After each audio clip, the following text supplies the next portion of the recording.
चलिए इस चैप्टर की शुरुआत में हम देखते हैं कि हमें बताया जाता है एक धनुष वो एक ऐसा हथियार है जो कि नजरों से दूर भी है ना किसी की जान ले सकता है। और एक जो धनुष होता है वो बिजली से तेज होता है, वो बिजली से ज्यादा ताकतवर भी होता है और एक सांप के दांत से भी ज्यादा शार्प होता है। और आखिर और भी ज्यादा क्या डरावना हो सकता है कि यह हथियार जिसको तुम देख भी नहीं सकते वो तुम्हारी जिंदगी को टारगेट कर रहा हो। और हम एक बहुत ही ज्यादा किसी बड़े से पहाड़ के वहां का सीन देखते हैं जहां पर कि एक बच्चा धनुष चला रहा होता है और उसके साइड में एक बुढ़ा आदमी होता है। वो बोलता है कि जो निशाना लगाना ये एकदम मतलब तीर चलाने का एक आर्ट होता है। और जब वो बच्चा धनुष चलाता है तो वो निशाना बीच में ही लगता है और आगे वो बच्चा अलग तरह से चला रहा होता है। वो बुढ़ा आदमी बोलता है कि जो नॉर्मल शॉट है वो रेगुलर आर्चरी कहा जाता है। और जहां पर कि बहुत सारे दुश्मन हो और वो तुम्हारे पास में ज्यादा समय ना हो तो तुम्हारे पास में निशाना लगाने का भी समय नहीं होता और इसीलिए जल्दबाजी में रैपिड फायर का इस्तेमाल किया जाता है। और वो बच्चा दो दो तीर एक साथ में चलाता है।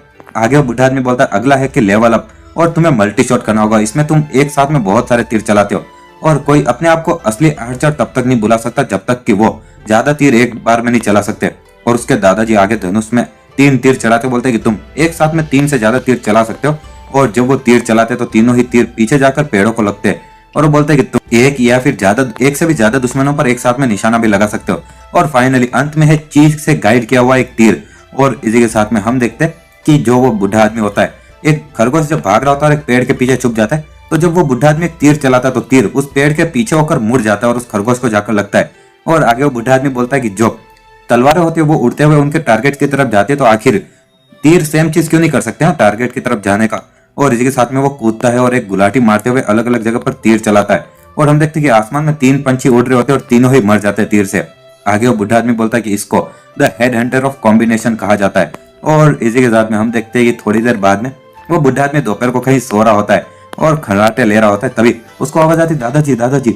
और वो बच्चा वहां पर आता है। उसके दादाजी बोलते क्या हुआ बच्चे? वो बच्चा बोलता है कि मैं चाहता हूँ कि आप मेरी वो तीर चलाने की चीज को देखो और मैं अभी उस हवा से भी आगे निकल चुका हूँ। तो उसके दादाजी उसके सिर पर मारते हुए बोलते कि बच्चे और तुमने मेरी मेडिटेशन को ऐसी छोटी सी बात के लिए डिस्टर्ब कर दिया और मैं अभी उड़ने वाली टेक्निक की चीज समझने ही वाला था, चाबी मिलने वाली थी मुझे समझे, और तुमने मुझे ऐसे जगह दिया और आखिर तुम्हारी हिम्मत कैसे ये सब करने की? तो वो बच्चा बोलता है हाँ और ये तो मजाक है क्या? और तुम्हारे मुंह से लार टपक रही थी और तुम खराटे ले रहे थे, ये तो हो ही नहीं सकता कि तुम मेडिटेट कर रहे थे। और तभी उसके सिर पर एक और पड़ती है और उसके दादाजी बोलते तुम सच में मार खाने के लिए भीख मांग रहे हो मुझसे? आगे उसके दादाजी बोलते कि तुमने कहा था कि तुम हवा को हरा चुके हो। तो बच्चा बोलता है कि हाँ और भले हवा बहुत ज्यादा तेज है लेकिन मैं इतनी तेज हवा में भी उस सामने वाली लकड़ी को तीर मार सकता हूँ। तो उसके दादाजी बोलते रुक जाओ। और आगे वो सामने जाकर उस लकड़ी के पास में जाकर खड़े हो जाते और वो बोलते ठीक है चलो अब शूट करो एरो को। तो वो बच्चा बोलता क्या? और वो मन में सोचता है 1 मिनट और क्या वो पागल हो चुके? तो वो बूढ़ा आदमी बोलता क्या हुआ और तुम इतने कॉन्फिडेंट नहीं हो क्या? बच्चा बोलता कि मैं इसको मार सकता हूँ लेकिन प्लीज जस्ट इन केस यहाँ से थोड़े से दूर हट जाए ना। तो उसके दादाजी बोलते कि मान लो अगर तुम कॉन्फिडेंट नहीं हो, अगर तुम्हें कॉन्फिडेंस नहीं है तो बच्चे। और वो बच्चा मन में सोचता है कि ये टारगेट बहुत ही ज्यादा छोटा और दादाजी बहुत बड़े यार। और उसके दादाजी बोलते कि तीर चलाओ। और तुमने तो ऐसे हवा चलते हुए और भी छोटे टारगेट पर भी तीर चलाए हुए नहीं। और जब वो बच्चा तीर चलाने वाला होता है तो वो बहुत ज्यादा डर के वापस अपना धनुष नीचे ले लेता है। उसके दादाजी बोलते कि हाँ बच्चे और एक मर्द के अंदर हिम्मत होनी चाहिए समझे, और तुम किसी काम के नहीं हो। और इसी के साथ में हम और कुछ टाइम बाद सीन देखते जब उसके दादाजी ट्रेनिंग कर रहे होते और वो बच्चा आता कहता है दादाजी और मुझे एक कबूतर मिला जब मैं वहां पर पहाड़ों से नीचे जा रहा था। उसके दादाजी बोलते हाँ और जरा मुझे देखने दो। तो वो बच्चा उस कबूतर को ले जाता बोलता है कि ये भगवान ने मुझे गिफ्ट दिया तो अब मैं इसको खाऊंगा। और तभी उसके दादाजी उसके सिर पर मारते। वो बच्चा बोलता आखिर तुमने मुझे मारा क्यों? और उसके दादाजी उस पंछी को वहां पर लेटाते बोलते क्या तुम्हें ये बस एक कबूतर दिखता है ना? और ये ग्रे फैल्कन है और ये बहुत ही ज्यादा पवित्र जानवर है जो कि आसमान का राजा कहा जाता है। वो बच्चा बोलता ग्रे फैल्कन हो या नहीं हो लेकिन ये मरने के बाद तो मेरे खाने से ज्यादा कुछ नहीं है। नहीं, उसके दादाजी बोलते कि ये जो पंछी है ये एक बहुत ही ज्यादा वफादार पंछी होता है और ये अपने मालिक को मरते दम तक फॉलो करता है एक बार अगर इसको मिल जाए तो। और आगे वो बुढ़ा आदमी कहता है क्या तुम भूखे रहना चाहोगे या फिर एक जिंदगी बचाना चाहोगे? वो बच्चा बोलता आखिर आपका मतलब क्या है? तो बुढ़ा आदमी कहता क्या तुम बहरे हो क्या? और मैं तुम्हें बोल रहा कि तुम डिसाइड करो कि आखिर तुम भूखे रहोगे 2 हफ्तों तक या फिर इस ग्रे फैल्कन को बचाओगे। तो बच्चा कहता है अगर मैं ऐसे भूखा नहीं रहना चाहता। तो उसके दादाजी बोलते कि हाँ तो तुम इस पंछी को बचा सकते हो अगर तुम अपनी पूरी कोशिश करो। और वो बच्चा बाद में कुछ जड़ी बूटियां वगैरह बना रहा होता है उस पंछी का इलाज करने के लिए। उसके दादाजी बोलते कि इसके पंखों के नीचे खतरनाक चोट लगी है तो जड़ी बूटी लगाकर तुम अभी के लिए तो खून बहने से रोक सकते हो।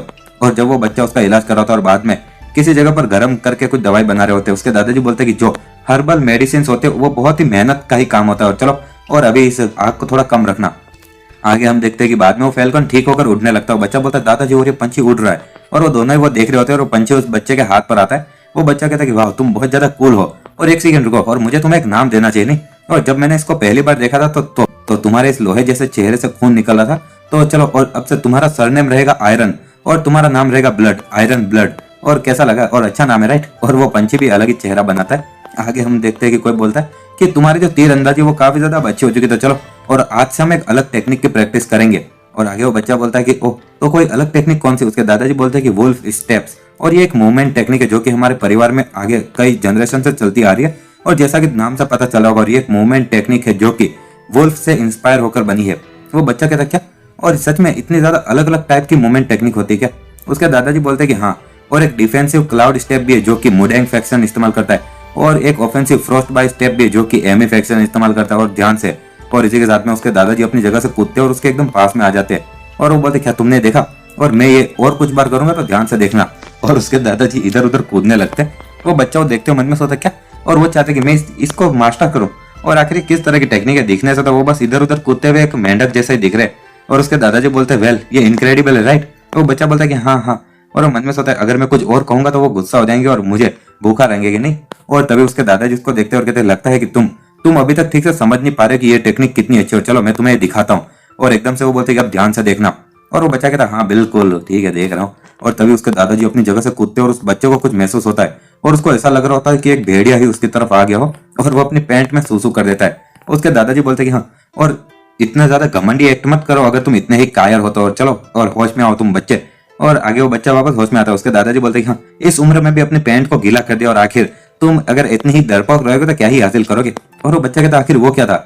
उसके दादाजी बोलते तो अब तुम ये चीज सीखना चाहते हो? वो बच्चा बोलता है कि हाँ। उसके दादाजी बोलते कि जो वुल्फ स्टेप है वो बस एक वुल्फ के मतलब कि भेड़िए के इधर उधर जाने के मूवमेंट्स को कॉपी नहीं करते, लेकिन सच में उसके सारे बर्ताव को भी। और जब जो भेड़िए होते वो शिकार करते हैं तो वो अपने दुश्मन के जो जिंदा रहने का जोश वगैरह उसको ही खत्म कर देते हमला करने से पहले ही। और वो इतनी खतरनाक ब्लड लस्ट निकालते जैसा कि तुमने अभी भी महसूस किया था। और ब्लड लस्ट से जो दुश्मन होता है वो एक पल के लिए चौंक कर वहीं पर रुक जाता है, और बाद में जो भेड़िया होता है वुल्फ वो सीधा जाकर उसको एक बार में मार डालता है, किलिंग बाइट से ही। और जब मैंने अभी अभी ये थोड़ी सी ब्लड लस्ट दिखाई तो तुम कुछ नहीं कर पा रहे थे, और अगर ये एक असली लड़ाई होती तो तुम ऑलरेडी मर चुके होते। और वो बच्चा कुछ बोल नहीं पा रहा था। और इसी के साथ हमारा ये चैप्टर भी यही खत्म होता है। अगर आपको वीडियो पसंद आती है तो लाइक शेयर एंड सब्सक्राइब कर देना। मैं डेली ऐसी वीडियोस लाता रहता हूँ। Thanks for watching.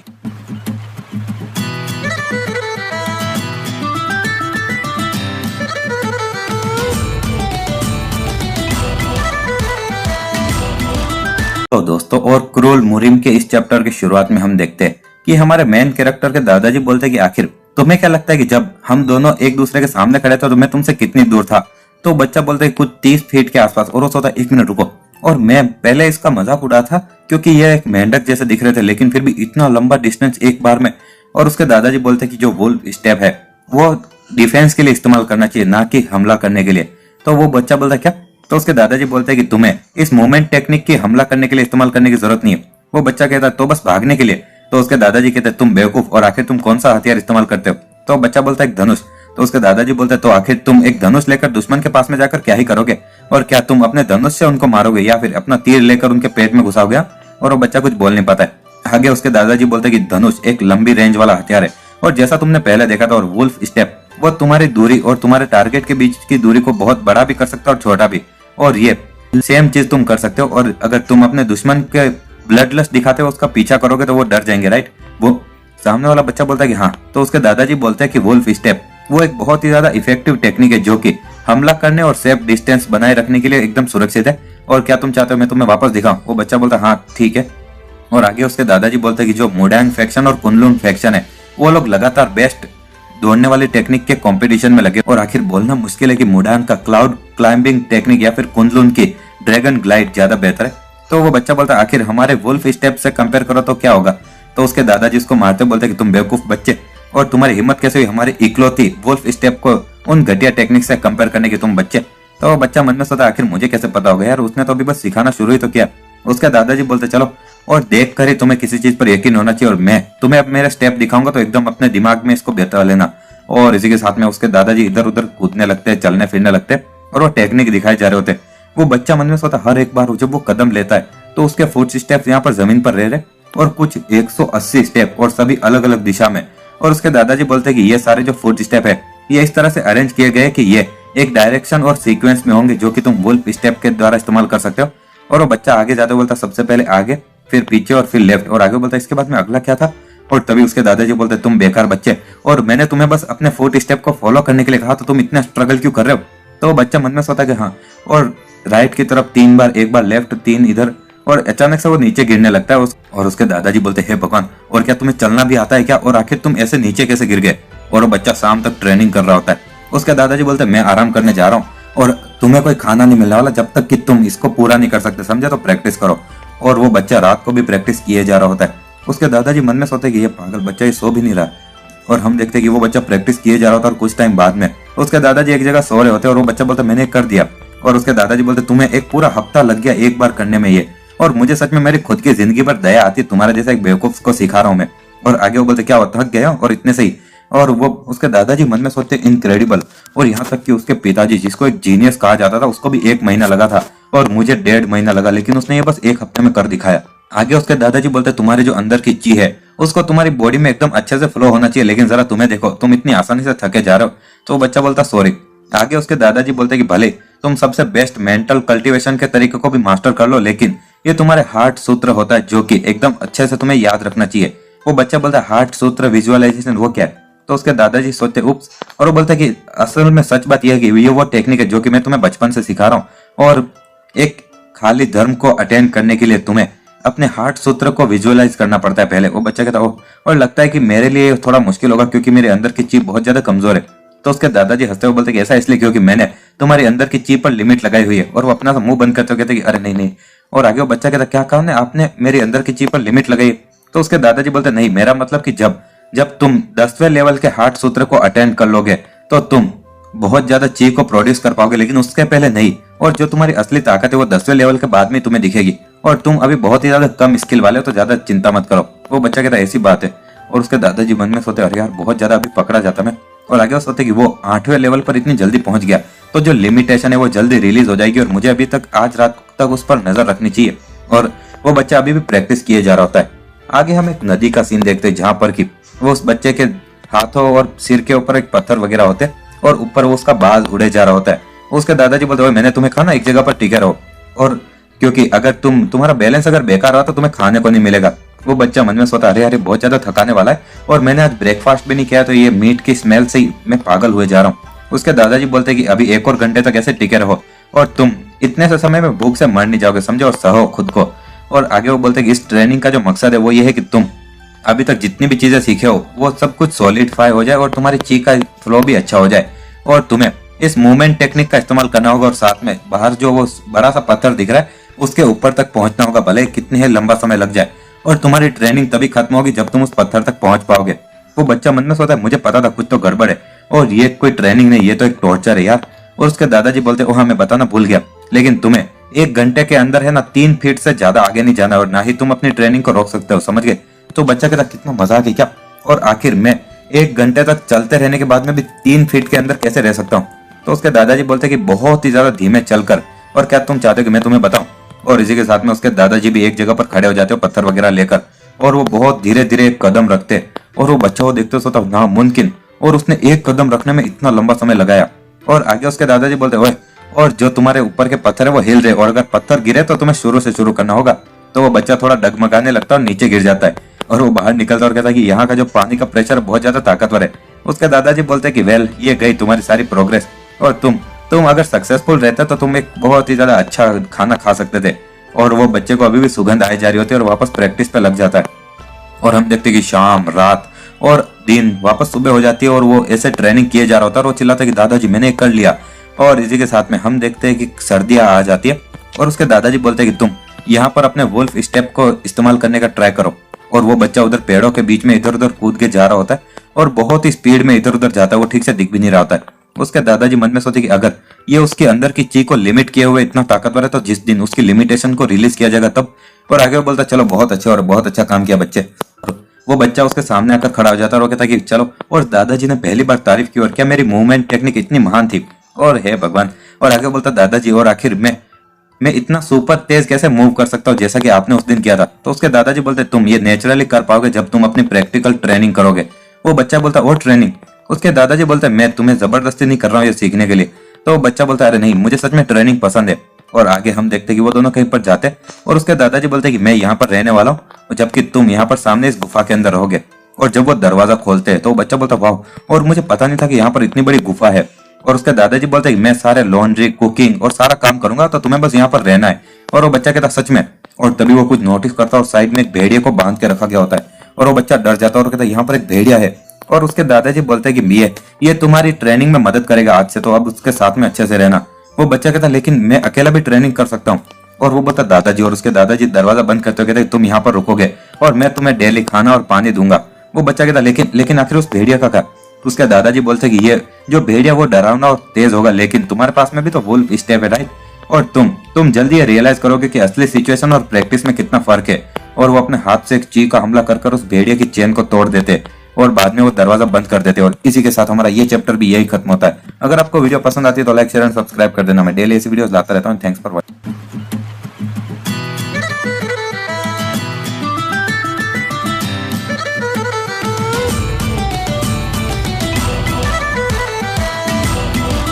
तो दोस्तों, और क्रूअल मुहिम के इस चैप्टर की शुरुआत में हम देखते हैं कि जो सामने वाला भेड़िया होता है वो हमारे मेन कैरेक्टर के ऊपर कूदता है और उसके हाथ को काट लेता है। और हमारा मेन कैरेक्टर साइड से चाकू से उसको मारे जा रहा होता है और तभी वो भेड़िया उसको छोड़ता है और उसके पैर को काटने लगता है। और मेन कैरेक्टर उसके सिर पर एक मारता है चाकू से और इसी के साथ में वो साइड में मुड़ता है तो दो भेड़िया और बचे होते हैं। और मेन कैरेक्टर बहुत ही ज्यादा खतरनाक ब्लड लस्ट निकाल रहा होता है, तो वो भेड़िया भी थोड़े चौंक जाते हैं। और मेन कैरेक्टर मन में सोचता है तुम ताकतवर तो थे लेकिन मैं ज्यादा ताकतवर। और इसी के साथ में वो ऊपर से कूदता है और उन दोनों ही भेड़ियों के बीच में एक मारता है और उन दोनों को भी मार डालता है। और वो हाफ रहा होता है और कहता है चलो, और क्या ये अब खत्म हुआ? और तभी आगे उसको बाहर से आवाज आती सो मून, और तुम ठीक तो हो ना, और आखिर तुम इतने शांत क्यों? और हमें बताया जाता मेन कैरेक्टर का नाम सो मून होता है। और बाहर से उसके दादाजी बोल रहे होते कि अगर तुम जिंदा हो तो जवाब दो। और सो मून बोलता है कि अरे नहीं, ये बुढ़ा, और उसको यहाँ पर इतने भेड़ियों को लाना ही नहीं चाहिए था ना, अगर उसको मेरी इतनी ही चिंता हो रही थी तो। और सो मून बोलता है दादाजी और दरवाजा खोल दीजिए। और जब उसके दादाजी दरवाजा खोलते तो वो रोते हुए बोलते कि बहुत अच्छे, और तुमने कर दिखाया। सो मून बोलता है कि हाँ, और उसके अंदर से अभी भी खतरनाक ऑरा रिलीज हो रहा होता है। और आगे हम देखते हैं कि बाहर जब वो निकलते तो ऊपर आयरन ब्लेड उड़ रहा होता है। सो मून बोलता है आयरन ब्लड, और बहुत समय से नहीं देखा यार, तुम कैसे हो? और आगे बोलता है चलो यहाँ पर आ जाओ। लेकिन जब आयरन ब्लड उसके पास में आने लगता है तो एकदम से उसको इग्नोर करके वापस उड़ जाता है। सो मून बोलता है क्या हुआ और उसको प्रॉब्लम क्या है यार, और क्या ये ऑलरेडी मुझे भूल गया क्या? और उसके दादाजी बोलते हैं ये सब कुछ ऐसा इसलिए क्योंकि जो तुम्हारे शरीर के अंदर से वो खतरनाक ब्लड लस्ट बाहर आ रही है उससे वो डर रहा होगा। और सो मून बोलता है कि वाह। और आगे उसके दादाजी बोलते चलो, और जो तुम्हें चोट लगी वो बहुत ही ज्यादा गहरी हो तो हमें पहले उनको ट्रीट करना चाहिए। और इसी के साथ में उसके दादाजी कहीं पर दवाई वगैरह बना रहे होते और फिर सोमन के पट्टियां वगैरह बांध के रखी गई होती है और उसको बोलते हैं कि चलो अब इसको पी लो। और जब सोमन उसको पीता है वो बोलता है तुमने तो कहा था ना कि जो दवाई है वो सब मेहनत के ही बारे में होती है, लेकिन लगता है कि इस दवाई में मेहनत की कमी थी क्योंकि मुझे इतना कुछ बेहतर नहीं लग रहा है। उसके दादाजी बोलते कि हे भगवान, और मेहनत, और मैंने ये दवाई तुम्हारे लिए इसलिए बनाई क्योंकि मुझे तुम पर दया आ रही थी और तुम बोल रहे कि मैंने मेहनत कम की। और जब वो सोमन को एक मुक्का मारने वाले होते तो वो उसको डॉज कर लेता और बोलते कि वाह, और तुम अपने मुक्के इस्तेमाल कर रहे हो मेहनत की जगह। और उसके दादाजी बोलते क्या बेशर्मी ही सीखी क्या तुमने उस गुफा के अंदर, और तुम घटिया बच्चे। तो सोमन बोलता है कि चलो और कुछ भी हो, लेकिन अभी कोई तरीका नहीं है क्या इस ब्लड लस्ट से निपटने का? और ऑलरेडी 4 दिन हो चुके जब से कि मैं गुफा से बाहर आया हूँ, लेकिन आयरन ब्लड अभी भी मुझे अवॉइड कर रहा है। तो जो वो दादाजी होते हैं वो बोलते तुम बेवकूफ, और तुम्हें क्या लगता है ये इतना सिंपल टास्क है? और तुम इतने सारी मेहनत कर रहे थे और ये ब्लड लस्ट पाने के लिए, तो आखिर तुम अचानक से इससे निपटना क्यों चाहते हो? ये बेकार चीज होगी। और अचानक से उसके दादाजी उसके पास में आते उसको डराने के लिए, लेकिन पिछली बार जब उसने ऐसा किया होता है तो सोमन ने पेशाब कर दी होती, लेकिन अभी वो उसको देख रहा होता है और वो बोलता है कि क्या तुम मुझसे लड़ना चाहते हो? और ये बहुत ही ज्यादा मुश्किल होगा क्योंकि अब मैं पहले से ताकतवर हो चुका हूँ। और उसके दादाजी बोलते कि वाह, और वो मन में सोचता है इनक्रेडिबल, और एक पल के लिए तो मुझे भी उससे डर महसूस हुआ यार। और आगे वो बोलते कि लगता है कि तुम्हारा वुल्फ स्टेप अभी कंप्लीट हो चुका है, और चलो अगर ऐसी बात है तो तब सबसे पहले तुम्हारी इस ब्लड लस्ट से निपटते। और सोमन बोलता तुम तो अभी बोल रहे थे ना कि अभी इससे निपटना बेकार होगा। तो उसके दादाजी बोलते क्या तुमने अभी ची के बारे में कुछ सीखा भी है क्या? तो वो कुछ समझ नहीं पाता। उसके दादाजी बोलते तुम्हें अपनी ब्लड लस्ट को बचा के रखना होता है और तभी इस्तेमाल करना होता है जब उसकी जरूरत हो। और वो कहता ऐसी बात है। और आगे उसके दादाजी बोलते कि आखिर वुल्फ स्टेप सीखने का मतलब ही क्या अगर तुम इतने बेवकूफ हो? हाँ। और इसी के साथ में हम देखते हैं एक झरने के वहां पर उसके दादाजी बोलते कि तुम्हें अपनी इनर ची को यहाँ पर कल्टीवेट करना होगा। तो सोमन बोलता है कि ये सच में बाहर बहुत ज्यादा ठंड है और मुझे सच में उस झरने के नीचे जाने की जरूरत है क्या? उसके दादाजी बोलते कि अगर तुम हार्ट सूत्र वर्चुअलाइजेशन वो उस झरने के नीचे करोगे तो जो तुम्हारी ब्लड लस्ट है वो नेचुरली गायब हो जाएगी। और सोमन वो और बाद में वो उस झरने के नीचे चला जाता है और हम देखते हैं कि उसको वो बोलता है कि अरे यार ठंड लग रही है, और वो कांपे जा रहा होता है। उसके दादाजी ची का इस्तेमाल करके उसको बोलते कि बच्चे, और अगर तुम मरते दम तक क्या जमना चाहते हो क्या, और जल्दी से और इससे बाहर निकलो और अपने ची को कॉन्सेंट्रेट करो। और हमारा जो सो मून होता है वो भी काफी जा रहा होता है। और उसके दादाजी बोलते हैं कि ध्यान से सुनो, और तुमने कभी भी हार्ट सूत्र विजुअलाइजेशन को अच्छे से और कंप्लीटली मास्टर नहीं किया है, लेकिन तुम्हें भी ये रियलाइज कर लिया होगा ना कि आखिर किस तरह से अपनी ची को फ्लो करना है इस वुल्फ स्टेप का इस्तेमाल करते हुए। और अभी अपनी ची को फोर्स मत करो मूव करने के लिए, लेकिन इसको अपने आप फ्लो करने दो पानी की ही तरह। और वो सुनता है और आगे उसके दादाजी बोलते हैं कि अपने पूरे शरीर को इस हार्ट सूत्र विजुअलाइजेशन को सौंप दो, और ये ज्यादा अच्छा रहेगा तुम्हारी बॉडी को प्रोटेक्ट करने के लिए। और जो सोमून होता है वो मन में सोचता है ऐसा लग रहा है जैसे कि मेरी हड्डियां फ्रीज हो रही है और मेरा सिर फट जाएगा यार और मैं मर जाऊंगा। और तभी एक पॉइंट आता है और वो बोलता है कि 1 मिनट ये क्या, और जो ठंडी है वो गायब हो रही है, और जो क्या ये कि इल्यूजन है हार्ट सूत्र के द्वारा बनाया गया। और वो बोलता है कि वाह, तो मैं अपनी ची को बढ़ाने की कोशिश करूंगा। और वो अपनी ची को बढ़ाता है और उसको वापस कुछ महसूस होता है और कहता है शिट, और वापस ठंड लगने लगी यार। और उसके दादाजी बोलते हैं अरे नहीं, उसने बहुत बड़ी गलती कर दी। और वो बोलता है कि बेवकूफ, और कॉन्सेंट्रेट करो और अपने हार्ट सूत्र पर भरोसा रखो। और तुम्हारे पिताजी भी ची कल्टीवेशन में बीमार पड़ चुके थे जब वो अपनी ब्लड लस्ट को कंट्रोल करने की कोशिश कर रहे थे, और वो अपनी ची को कंट्रोल करने की कोशिश करता है। डैम इट, और अगर मैं मरूंगा तो मरूंगा। और उसके दादाजी वो देखते, और जो हमारा सोमून होता है उसके आसपास में जैसे आग वाली ची आती है, और बोलता है समझ गया। और उसके दादाजी भी एक राहत की सांस लेते हैं। सोमून झरने से बाहर आते हुए कहता कि दादाजी, और जो पानी अभी बिल्कुल भी ठंडा नहीं लग रहा है। उसके दादाजी उसके सिर पर मारते हुए बोलते कि बेवकूफ, और वो बोलता आउच। और वो बोलता आखिर तुमने वापस क्यों मारा। उसके दादाजी बोलते मैंने तुमसे कहा था ना कि अपने आप को ची के फ्लो को सौंप दो, और मैंने ऑलमोस्ट अपने इकलौते पोते को खो दिया था और वापस उसको मारते। और सोमून बोलता तो अपने इकलौते पोते को है ना मारना बंद करो। और इसी के साथ में जो उसके दादाजी होते बेवकूफ, और मेरी मार तो तुम्हारे लिए दवाई है। तो सोमून उसको डॉज करते हुए भागते हुए बोलता है नहीं, और मुझे इस तरह की दवाई चाहिए ही नहीं। और इसी के साथ में हम देखते हैं कि रात हो चुकी होती है, और उसके दादाजी उसको बता रहे होते हैं कि जो ये हार्ट सूत्र विजुअलाइजेशन है ये जैन सेक्ट के छठे पूर्वज के द्वारा बनाया गया था, और ये टेक्निक ये वॉरियर के लिए नहीं बनाई गई थी लेकिन कमजोर मॉन्क वगैरह के लिए था। और शॉकिंग पार्ट ये था कि जो नॉर्मल मॉन्क जो इसको प्रैक्टिस करते थे अपनी पूरी जिंदगी, वो बहुत ही ज्यादा ताकतवर बन जाते थे जब वो लड़ाई में इसको कभी भी इस्तेमाल करते। और सोमून बोलता है ये सच में काफी ज्यादा अजीब है, और बस किताबें पढ़ना और ये एक चीज को प्रैक्टिस करना पूरी जिंदगी, और इससे तुम ताकतवर बन जाओगे। और हम देखते हैं कि वो झरने के नीचे वही प्रैक्टिस कर रहा होता है, और उसके दादाजी बोल रहे होते हैं कि जो हार्ट सूत्र विजुअलाइजेशन है ये एक ऐसी टेक्निक है जो कि तुम्हारे दिमाग को खाली करके उस पर फोकस करती है, और इसीलिए जो वॉरियर्स है वो कभी भी इसको हासिल नहीं कर पाए, क्योंकि उनकी जो ताकत की चाहत है वो बहुत ज्यादा खतरनाक थी। और क्योंकि एक ही चीज है जो कि मॉन्क अपनी पूरी जिंदगी चाहते हो वो है असली सच, और इसीलिए उनके दिमाग हमेशा पूरी तरह से खाली ही होते, और इसीलिए वो इस चीज को हासिल कर सकते भले ही ज्यादा कोशिश ना करे तो भी। और सोमून अभी वो सिर्फ कर रहा होता है और एक बिजली जैसा कुछ चमकता है, और उसके दादाजी बोलते हैं ये कारण कि मैंने तुम्हें सबसे पहले हार्ट सूत्र विजुअलाइजेशन की इतनी प्रैक्टिस कराई बचपन से ही, ऐसा इसलिए क्योंकि मैं चाहता था कि तुम इसको पहले अटेंड करो इस दुनिया के बारे में जानने से पहले, और तुम इसको तभी अटेंड कर सकते हो जब तुम्हारा दिमाग पूरी तरह से खाली हो सके और तुम कुछ सोच ना रहे और सारे बाहर की दुनिया की सोच छोड़ दो। और ये बचपन से इधर जंगल में रहा तो इसके दिमाग में इतना कुछ है भी नहीं, पैसा वगैरह भी नहीं, और इसी के साथ में हमें कुछ अलग ही चीजें दिखने लगती बिजली जैसी। और उसके दादाजी बोलते 1 मिनट, और ये तो ट्रिपल एपेक्स फ्लावर है, और ये सबसे ज्यादा हाईएस्ट ताकत की लिमिट है जिधर तुम पहुंच सकते हो gate of life and death के बाद में। और सोमून ऑलरेडी, और वेट क्या ये हो सकता है कि वो 5 की अवेकनिंग को भी अटेंड कर ले। और एकदम से सोमून अपनी आंखें खोलता है और हम देखते हैं कि और भी कुछ चीज चमकने लगती है, और उसके दादाजी कहते हैं कि वाह, और उसने अपने सारे पतली सी नसों को भी खोल दिया अपनी बॉडी में, और वो रोने लगते और बोलते कि हंसने भी लगते, और कहते अब मेरे जिंदगी में मुझे कोई पछतावा नहीं अगर मैं अभी मर भी जाऊं तो। और इसी के साथ में जब वो दोनों कहीं पर जा रहे होते उसके दादाजी बोलते कि मैं प्रॉपर ट्रेनिंग तब शुरू कर जब तुम उस झरने के नीचे एनलाइटमेंट हासिल कर लो, लेकिन लगता है कि अब उसकी और कोई जरूरत नहीं होगी। सोमून बोलता क्या मैंने कुछ गलत कर दिया क्या। उसके दादाजी कहते हैं कि वेल मेरा मतलब कि अब और कुछ बचा नहीं जो कि मैं तुम्हें सिखा सकूं।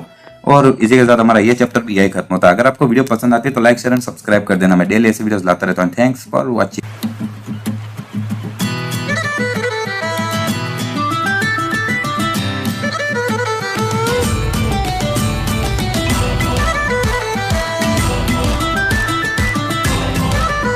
हेलो दोस्तों, और क्रोल मुरिम के इस चैप्टर की शुरुआत में हम देखते हैं कि जो हमारा मेन कैरेक्टर होता है वो वहां पर जब उसके दादाजी गुफा में उसको बंद कर देते वो बोलता है कि ये बहुत ज्यादा अंधेरा और मैं कुछ देख नहीं सकता, और वो दरवाजा पीट रहा होता है कि दादाजी दादाजी, लेकिन उसके दादाजी दरवाजे के बाहर ही खड़े होते हैं और वो मन में सोचते हैं कि ये बहुत ज्यादा मुश्किल होगा लेकिन तुम्हें सहना होगा वुल्फ स्टेप के लिए।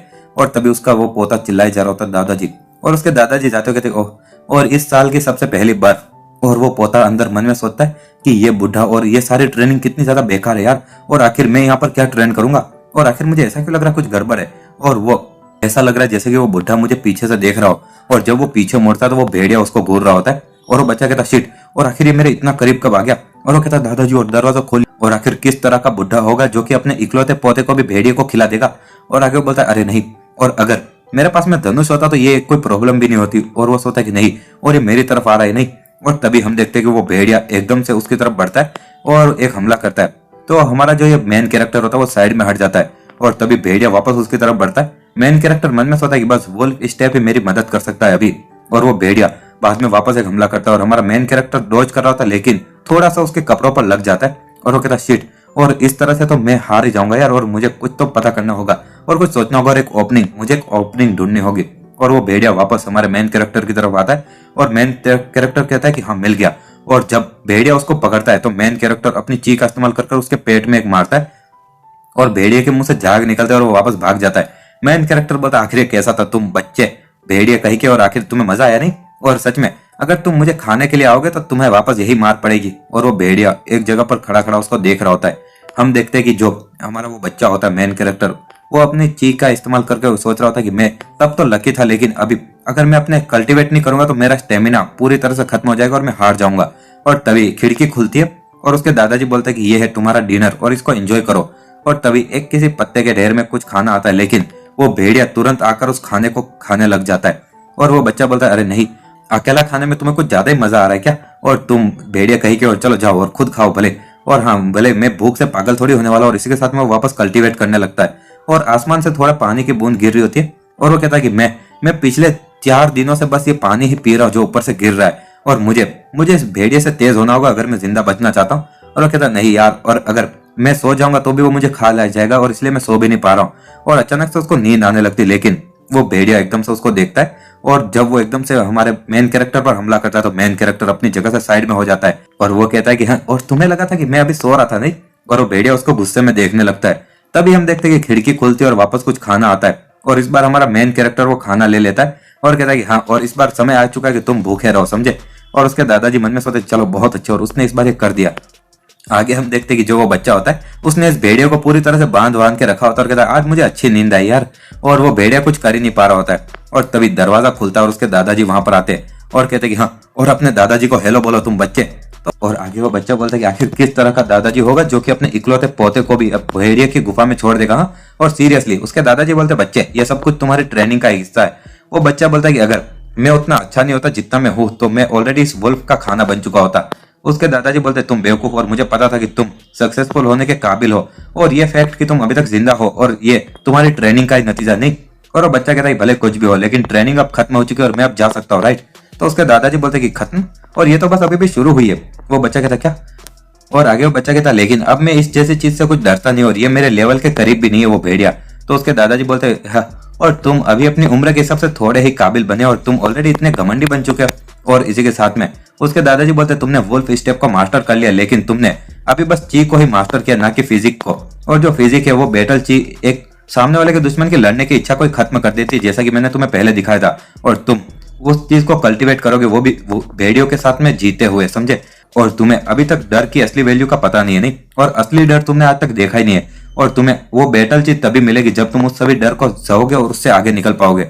और क्या तुम समझ सकते हो आखिर में क्या बोल रहा हूँ। तो बच्चा बोलता है कि हाँ, और आगे उसके दादाजी बोलते हैं कि चलो, और अब तुम काफी ज्यादा पहले से बेहतर हो चुके हो, तो तुम अभी उन नौजवान भेड़ियों को तो हैंडल कर ही सकोगे, नहीं। वो बच्चा कहता है कि हाँ। उसके दादाजी कहते हैं कि जो भेड़ियों के नंबर्स होंगे वो हर एक दिन बढ़ते जाएंगे एक एक, और वो भी अगले 100 दिनों तक। और वो बच्चा थोड़ा डर जाता है। आगे उसके दादाजी कहते हैं कि मैं तुम्हें कुछ खाना वगैरह भी नहीं दूंगा, और तुम्हें खुद से खाना पाना होगा इस भेड़ियों की गुफा में ही, वरना जो भेड़िया है वो कुछ भी करेंगे तुम्हें खाने के लिए, समझे। और वो बच्चा कहता क्या, तो या तो मैं मरूंगा या फिर वो भेड़िया मरेंगे। उसके दादाजी एक चाकू देते हुए कहते ये रखो। और वो बच्चा वो चाकू देखता है, और उसके दादाजी बोलते कि चलो और अब एंटर करो। और एक बच्चा और सामने एक भेड़िया भी होता है। वो बच्चा वो देखते हुए मन में सोचता है कि ये जो भेड़िया है वो अभी तो मुझे कुछ दुश्मनी और गुस्सा नहीं दिखा रहा है, और मैं उससे डरा हुआ नहीं हूँ, लेकिन मैं रिलैक्स भी नहीं कर सकता। और हम देखते कि इसी के साथ में वहां पर अब 4 भेड़िया हो जाते। वो बच्चा मन में सोचता है कि आज चौथा दिन है, और ये भूखे भेड़िए, इनकी जो आंखें एकदम लाल हो चुकी है, और मेरा जो थकान है वो भी अब भूख से ज्यादा अभी उसको सहना मुश्किल होता जा रहा है, और मुझे सहना होगा, क्योंकि जिस पल में थोड़ा सा भी अगर गलत सोया या फिर कुछ भी मिस किया तो मैं इन भेड़ियों का खाना बन जाऊंगा। और हम देखते कि 3 भेड़िए गुस्सा होकर देख रहे होते हैं, और बच्चा बोलता है कि आ जाओ अगर तुम्हारी हिम्मत हो तो। और वो तीनों ही कहीं पर जाते हैं और एक चौथे भेड़िए को खाने लगते हैं। और बच्चा मन में सोचा कि जो वो तीनों थे उन्होंने सबसे कमजोर भेड़िए पर हमला किया, और इसी के साथ में वो भी गुस्से में उस तरफ बढ़ रहा होता है। और वो सोचता है कि तो ये जो मेरे दादाजी बोल रहे थे यही है क्या वो बैटल चीफ। और इसी के साथ में वो कहते हैं कि चलो और मुझे भी थोड़ा वो खाने दो, और एक भेड़िया उसकी तरफ बढ़ता है और उसके हाथ पर काटता है। बच्चा बोलता है ये कुछ ज्यादा तेज था यार, और इसी के साथ में वो अपना चाकू मारता है, लेकिन भेड़िया डॉज कर लेता है और तीनों भेड़ियों ने उसको घेर लिया होता है। और तभी एक और उसकी तरफ बढ़ता है और कूदता है। वो बच्चा सोचता है अरे यार, और ये जो भेड़िया ये इनक्रेडिबली तेज है, और इसी के साथ में वो चाकू से एक के गर्दन में मारता है और कहता है कि अब तुम गए। और हम देखते हैं कि एक भेड़िया मर चुका होता है। वो बच्चा कहता है कि हाँ, और चलो आओ, और तुम भी अगर मरना चाहते हो तो मेरी तरफ बढ़ो। लेकिन दूसरे दो भेड़िए उसको देखते हुए वहां से चले जाते हैं, और वो बच्चा कहता है कि फ्यू, और बच गए यार। और इसी के साथ में वो उस भेड़िए को खाने लगता है ऐसे कच्चा, और बाद में वो उल्टी भी करता है। तो कहता है ये बहुत ज्यादा घटिया, इसमें से बदबू आ रही, लेकिन मुझे जिंदा रहने के लिए कुछ तो खाना ही होगा। और हम देखते हैं कि वो भेड़िए उसको देखे जा रहे होते हैं, और इसी के साथ में वापस 4 हो जाते हैं। वो बच्चा कहता है क्योंकि हर एक दिन मैं एक भेड़िए को मारता हूँ तो हमेशा जो भेड़ियों के नंबर से वो 4 ही रहते हैं, और जो मरे हुए भेड़िए वो या तो मैं खा जाता हूँ या फिर दूसरे जो बचे हुए भेड़िए होते वो खा जाते हैं। और बस एक ही समय में रिलैक्स कर सकता हूँ, वो है तब जब ये भेड़िए खा रहे होते या फिर आराम कर रहे होते। और मैंने अभी टोटल मिला के कुछ 90 के आसपास भेड़ियों को मार दिया है, और मैं अभी इतना जिंदा बच चुका हूं, और मेरी जो वुल्फ स्टेप के बारे में प्रोफिनेंसी है वो भी बढ़ चुकी है। और सबसे बड़ी जो मेरी अचीवमेंट है वो है कि एक्सट्रीम स्पीड। और एकदम से एक भेड़िया जो शिकार को खा रहा होता है तो वो बच्चा उसके पास में पहुंचकर उसकी गर्दन काट देता है, और मन में सोचता है कि अगर मैं एकदम फुल स्पीड में उन भेड़ियों के पास में पहुंचूं तो वो डर के मारे एक बार के लिए हिल नहीं पाते। और आगे हम देखते हैं कि अभी भेड़िए 5 हो चुके होते। वो बच्चा बोलता है कि अब ये जो 5 भेड़िए है यही वो है जो सबसे ज्यादा इतने समय तक जिंदा बचे हैं, और खास करके वो लाल आंखों वाला भेड़िया जो कि इधर जैसे ही इस गुफा में आया तो इन सबका लीडर बन गया। और ये मेरी जीत तभी होगी जब मैं सबसे तेज और सबसे खतरनाक भेड़िए को मार दूं। और ये हमेशा अपने जो चमचे होते हैं, मतलब कि छोटे वाले भेड़िए, उनको पहले हमला करने के लिए भेजता है। और हम देखते हैं कि सारे भेड़िए मेन कैरेक्टर की तरफ बढ़ते हैं, पर मेन कैरेक्टर कहता नहीं, तुम मुझे नहीं मार सकते। और तभी एक जो मेन भेड़िया होता है वो उसकी तरफ बढ़ता है और मेन कैरेक्टर के ऊपर गिर जाता है और उसके हाथ को काटने लगता है। और इसी के साथ हमारा ये चैप्टर भी यही खत्म होता है। अगर आपको वीडियो पसंद आती है तो लाइक शेयर एंड सब्सक्राइब कर देना। मैं डेली ऐसी वीडियोस लाता रहता हूँ। Thanks for watching.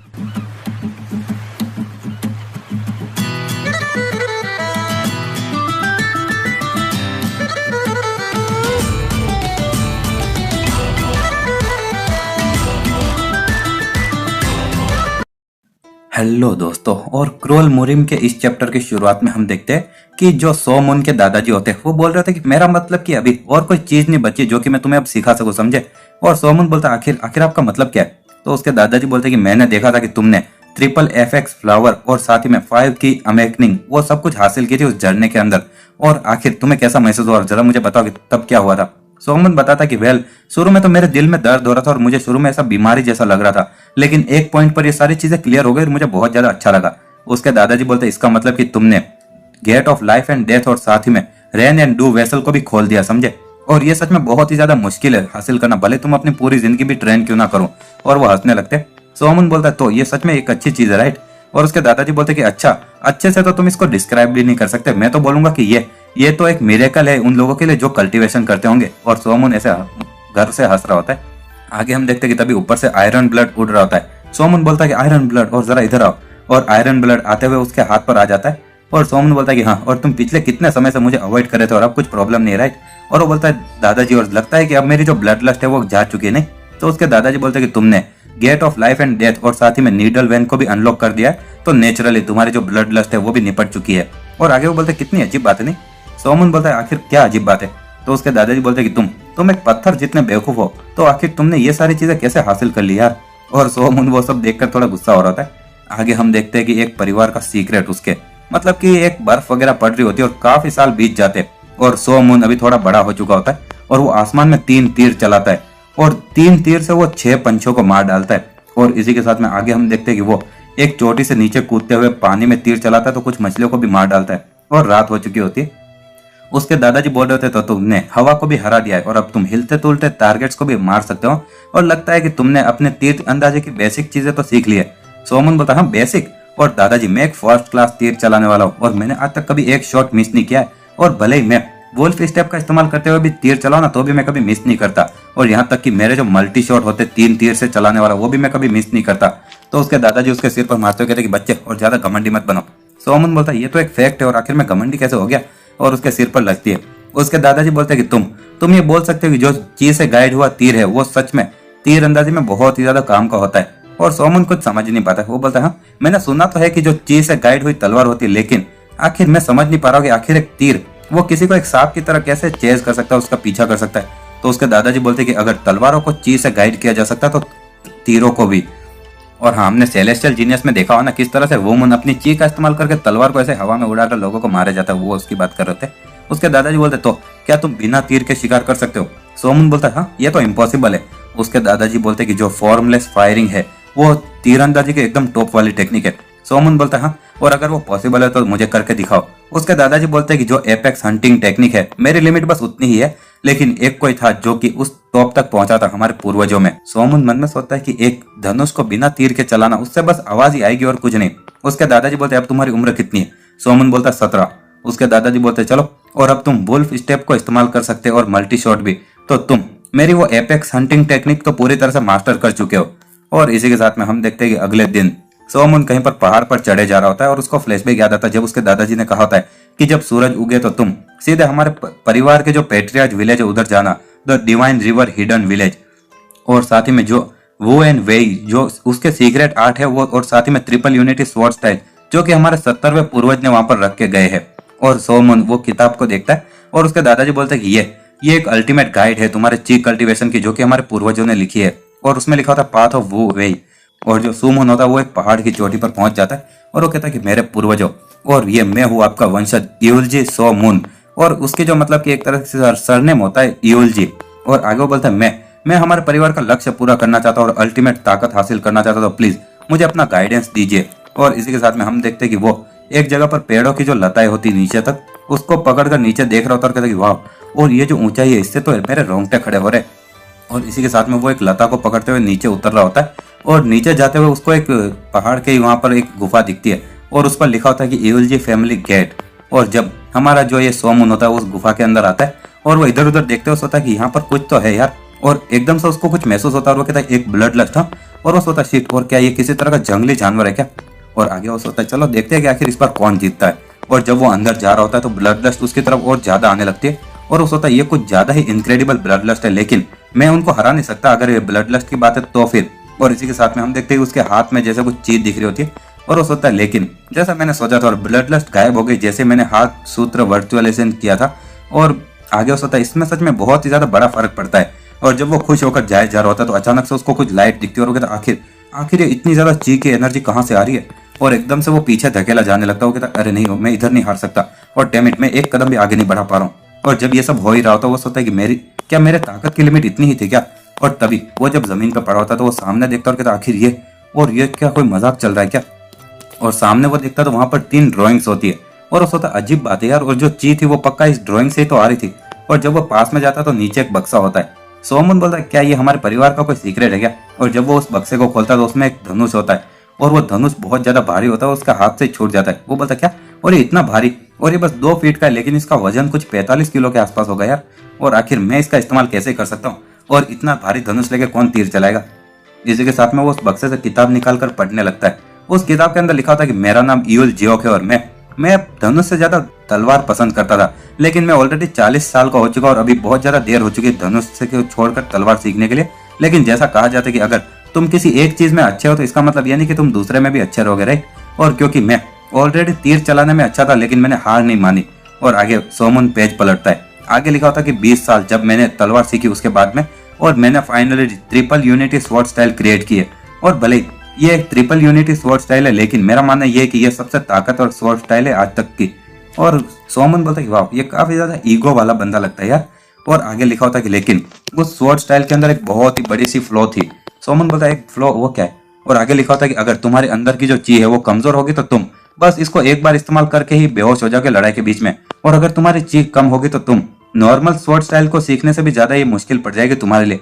और इसीलिए मैंने एक ची कल्टीवेशन का तरीका बताया जिससे कि तुम जरूरी ची को हासिल कर पाओ, और तुम्हारी सांसों को कॉन्सेंट्रेट करके अपने सारे ची कल्टीवेशन मेथड का यही एक मेन फाउंडेशन होता है। और अभी भी मुझे बहुत लंबे रास्ते पर चलना है, लेकिन ऑलरेडी सूर्य अस्त हो रहा है और मेरे पास में भी अब ज्यादा समय नहीं बचा, और आखिर मैं इसके ऊपर इतना ज्यादा क्यों फिक्स हो चुका हूँ, और सारी चीजें जब मैं मरूंगा तो सब अंधेरा हो जाएगा और फिर चलो, और मैं ये सब कुछ भूल जाऊंगा और बस अभी मौत के आने का इंतजार करूंगा।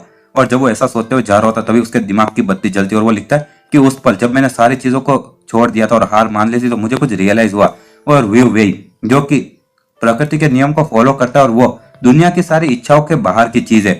और इसी के साथ में वो लिखता है कि मैं यहाँ पर ये ट्रिपल यूनियन स्वॉर्ड स्टाइल अपने सक्सेसर के लिए छोड़कर जा रहा हूँ और साथ ही में ये इनर कल्टीवेशन टेक्निक भी जो कि जिसका नाम आर्ट ऑफ व्यू वेई है। और सोमन बोलता है कि वाह, और मेरे पूर्वज ने आर्ट ऑफ व्यू वेई बनाया था, वो भी अपने 70 साल की उम्र में, और इससे पहले कि वो मर गया था। और अमेजिंग। और आगे वो लिखता और कहता है 1 मिनट, अब हैंड राइटिंग अलग हो चुकी है और उसमें लिखा होता है कि मेरा नाम यूएलजी मोंग्यूक है और मैं अपने दादाजी से अलग, और मुझे ये तलवारें पसंद नहीं है, मुझे धनुष ज्यादा पसंद है।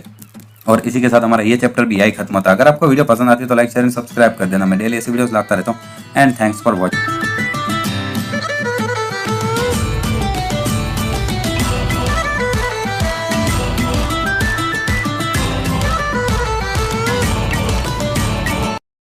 हेलो दोस्तों, और क्रूअल मुरिम के इस चैप्टर की शुरुआत में हम देखते हैं कि सोमन अभी भी वो किताब पढ़े जा रहा होता है जिसमें अभी लिखा होता है कि मेरा नाम यूएलजी मोंग्यूक है और मैं अपने दादाजी से अलग और मुझे तलवार इतनी पसंद नहीं है।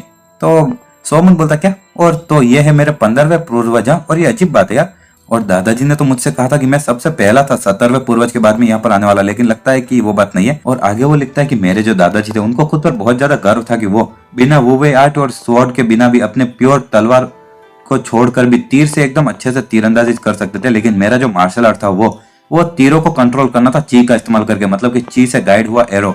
और मेरी जो ची की कैपेसिटी है वो ऑलरेडी 180 साल के बराबर हो चुकी है, तो इसलिए अब मैं कॉन्फिडेंट हूँ। और आगे वो बोलता चलो तो अब मेरे मार्शल आर्ट को मेरे पूर्वज के ट्रिपल यूनिटी स्वॉर्ड स्टाइल के साथ में कंपेयर करते हैं।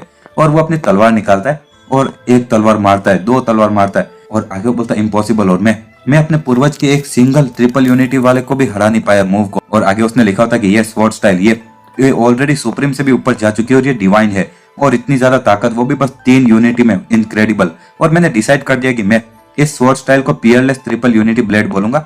और ये सच में भले मैं हार गया लेकिन फिर भी मुझे खुशी है, क्योंकि ये हमारे परिवार का मार्शल आर्ट है। और लेकिन क्योंकि अभी मुझे धनुष ज्यादा पसंद है तलवार से, तो मैं एक ऐसा तीरंदाजी का आर्ट बनाऊंगा जो कि मेरे ची गाइडेड एरो को भी पीछे छोड़ देगा। और मेरे पूर्वज ने भी अपने अल्टीमेट स्वॉर्ड स्टाइल को क्रिएट किया था, तो मैं अल्टीमेट तीरंदाजी का आर्ट बनाऊंगा। और उसके बाद में मैंने बहुत ज्यादा मेहनत की और मैंने द अल्टीमेट आर्चरी आर्ट बना ही लिया, और इसका नाम है द फॉर्मलेस फायरिंग। और हम देखते हैं उसके हाथ में एक धनुष होता है, और वो बोलता है कि जैसा इसके नाम से समझ में आ रहा होगा, ये तीर चलाने का ऐसा आर्ट है जिसमें कि तुम्हें तीरों की जरूरत ही नहीं है। और हम देखते हैं कि वो ऐसे खाली धनुष चलाता है तो सामने कुछ चीख का या हवा जैसी कुछ चीज जाती है, जिससे कि वो आगे लिखता है कि ये ऐसा जैसे कि तुम स्वॉर्ड को बनाते हो स्वॉर्ड ची का इस्तेमाल कर। और इसी तरह से ये फॉर्मलेस फायरिंग है कि तुम ची का इस्तेमाल करो तीर बनाने के लिए। और हम देखते हैं कि उसकी जब चीज सामने टकराती है तो एक बहुत बड़ा सा पहाड़ भी टूट जाता है धमाके से, और वो आगे बता रहा होता है कि वाह। और आगे हम देखते हैं कि जब उसने वो पहाड़ को तोड़ दिया होता है, सोमन वो पढ़ते हुए सोचता है कि इम्पॉसिबल, और दादाजी सच में सच बोल रहे थे तब तो मुझसे। और आगे वो बोलता है कि भले ही एक तलवार की रेंज लिमिटेड है, लेकिन फॉर्मलेस फायरिंग वो बहुत ज्यादा दूर वाले टारगेट्स को भी मार सकती है। और मैं तो ये कहने की भी हिम्मत करूंगा कि जो फॉर्मलेस फायरिंग है वो तीरंदाजी में सबसे महान टेक्निक है, लेकिन मेरी जो ये फॉर्मलेस फायरिंग थी ये भी ट्रिपल यूनिटी ब्लेड को हरा नहीं पाई। और इसीलिए मैंने एक स्क्रोल को तो फाड़ दिया था अपनी फॉर्मलेस फायरिंग से, लेकिन ये बस तभी पॉसिबल था जब, क्योंकि ये एक इल्यूजन था, और अगर ये एक असली इंसान होता तो मैं जीत नहीं सकता था। और तभी सोमन साइड में देखता और सोता, तो ये जो ट्रिपल यूनिटी ब्लेड का जो बीच वाला स्क्रोल है ये तीनों का कॉम्बिनेशन है। और मुझे पता था कि ये कोई नॉर्मल ड्राइंग नहीं थी, क्योंकि मैं भी इससे हार चुका था। और जो यहाँ पर बीच में होल है ये जरूर फॉर्मलेस फायरिंग से बना होगा। और वो बोलता जो मेरे अंदर की चीज है और एपेक्स हंटिंग टेक्निक शायद इतनी काफी होनी चाहिए। और वो बोलता है मैं पक्का कह सकता हूँ कि इस चीज का उससे कुछ लेना देना है। और वो धनुष बहुत ज्यादा भारी होता है, और आगे लिखा होता है कि एक नॉर्मल धनुष जो फॉर्मलेस फायरिंग की चीज होती है उसके सामने टिक नहीं सकता, और इसीलिए मैं पीछे एक ऐसा धनुष छोड़ के जा रहा हूँ जो प्योर लोहे का बना है, और इसका वजन कुछ 45 किलो से भी ज्यादा है। और आगे हम देखते हैं कि सोमन वापस कल्टीवेट करने लगता है और सोचता है कि अब 10 दिन हो चुके हैं और मैंने द पाथ ऑफ वू वे की कल्टीवेशन टेक्निक भी सीख ली, और मैंने सारी ची को अपने कोर में इकट्ठा किया है, और 2 अलग अलग टाइप की ची मेरे कोर में अभी इकट्ठा हो रही है, और वो बहुत ही ज्यादा ताकतवर तरीके से घूम रही है। और ये हार्ट सूत्र विजुअलाइजेशन की जो की है और साथ ही में वू वे की जो ची है, और ये दोनों ही ची कोई इनको कंट्रोल करना कोई मजाक नहीं है यार। और ये जो ताकत है दोनों की एकदम बराबर है, और जो वो वे की जो ची है वो बस 10 दिन में ही मेरे दूसरी ची के बराबर पहुंच गई यार। और तभी हम देखते हैं कि वो मन में सोचता है कि अरे यार, और जो दोनों ची है वो एक दूसरे से लड़ने लग गई है, और वो सोचता है कि मुझे भी डिसाइड करना होगा कि आखिर मैं अभी अपनी ट्रेनिंग को रोक दूंगा या कंटिन्यू करूंगा। और उसके दादाजी बोल रहे थे कि हमारे बहुत सारे पूर्वज उन्होंने अपनी ट्रेनिंग कंटिन्यू करते रहे, भले ही वो लोग एकदम अपाहिजी क्यों नहीं हो गए। और अगर तुम्हें ऐसा लगे कि तुम्हारी ची आपस में लड़ रही है तो तुम्हें हार मान लियोगे जबकि तुम हार मान सको, समझे। और सोमन मन में सोचा आखिर मैं क्या करूँ, और मैं हार नहीं मानना चाहता हूँ। और वो सोचा चलो, और मैं वापस हार्ट सूत्र विजुअलाइजेशन पर भरोसा करूंगा और चलो करते। और इसी के साथ में वो सारी चीज को अंदर सर्कुलेट करने लगता है और वो सोचता है कि ऐसा लग रहा है जैसे कि मेरी पूरी बॉडी ही एक्सप्लोड हो जाएगी यार। और एकदम से वो सोचता शिट, और ये बहुत ही ज्यादा बेवकूफी वाला आइडिया था और ये बहुत बुरा है। और वेल, मेरी जो जिंदगी है वो ऑलरेडी अब लाइन पर आ चुके, तो मैं ये भी ट्राई कर ही लेता हूँ। और इसी के साथ में हम देखते हैं कि वापस कुछ और होता है और वो उसकी जब आंखें खुलती है वो सोचता है कि फ्यू, मैंने एक कर दिया। और अगर जो ये दोनों चीज एक दूसरे से लड़ रही थी तो मैं जिंदा नहीं बच पाता, लेकिन जैसी उम्मीद थी हार्ट सूत्र विजुअलाइजेशन से और ये दूसरी चीज के साथ में फ्यूज हो गई और लगता है कि यही पाथ ऑफ वो वे का अंत है नहीं। और इसी के साथ में वो जब नीचे देखता है तो वो हवा में उड़ रहा होता है और वो बोलता है कि वाह, और मेरी बॉडी बस ऐसे हवा में उड़ने लगी, बस मैंने खड़े होने का सोचा तभी। और आगे वो सोचता है तो लगता है कि अब समय आ चुका है कि मैं the Peerless triple unity blade का इस्तेमाल करूं नहीं। और वो बोलता है हाँ, अभी फॉर्मलेस फायरिंग भी है। और वो सोचता है वाह, अभी 45 किलो का धनुष तो मेरे लिए अब इतना हल्का हो चुका है जैसे कि एक पंख को उठा रहा हूँ। और इसी के साथ में हम देखते हैं कि कुछ टाइम बाद में वो कहीं ऊपर जाता है और अपने धनुष को सामने लाकर एक बार बिना तीर के ऐसे चलाता है तो जो ची होती है वो उस पेड़ को फाड़ के निकल जाती है। और वो बोलता है कि वाह, और ये इनक्रेडिबल है, और आखिर कोई इंसान इसको ब्लॉक भी कैसे कर पाएगा। और आगे वो वहां से जाते हुए बोलता है कि मैंने शेपलेस शूटिंग को तो रात में ही मास्टर कर लिया है और अब बस एक ही चीज बची है, वो है पियरलेस ट्रिपल यूनिटी ब्लेड। और अच्छा रहेगा कि मैं वापस गुफा में चला जाऊं। और इसी के साथ में जब वो हम देखते हैं कि वो हवा में उड़ रहा होता है और सोचता है कि वाह, और ये आर्ट सच में अमेजिंग है और मैंने कोई फ्लाइंग टेक्निक को भी मास्टर नहीं किया, लेकिन मैं ऐसे उड़ के जा सकता हूँ। और वो उड़ते हुए उस गुफा में भी चला जाता है और तभी उसको वापस वो ब्लड लस्ट और ची महसूस होती है और वो कहता है कि हाँ, और मैं इतना तो हैंडल कर ही सकता हूँ। और इसी के साथ में वो आराम से आगे बढ़े जा रहा होता है और वो उन तीनों स्क्रोल्स के सामने खड़ा होता है। वो मन में सोचता है कि वाह, लेकिन क्या ये यहाँ पर कुछ इंस्ट्रक्शन वगैरह नहीं है क्या, और मैंने कभी तलवार को छुआ भी नहीं है। और फिर वो एक लकड़ी की तलवार बनाता, कहता है कि मुझे सच में समझ तो नहीं आ रहा है, लेकिन चलो अभी के लिए मैं एक लकड़ी की तलवार बना देता हूँ और मुझे बाद में अपनी तलवार को इस तरह से चलाना नहीं। और वो सामने उस पेंटिंग में देख रहा होता है और वो बोलता है कि बाद में नीचे की तरफ ऐसे स्ट्राइक करना है। और आखिर आखिरी पार्ट क्या था, और मुझे कुछ क्लू नहीं मिल रहा है आखिर मैं क्या देख रहा हूँ यार इस पेंटिंग से।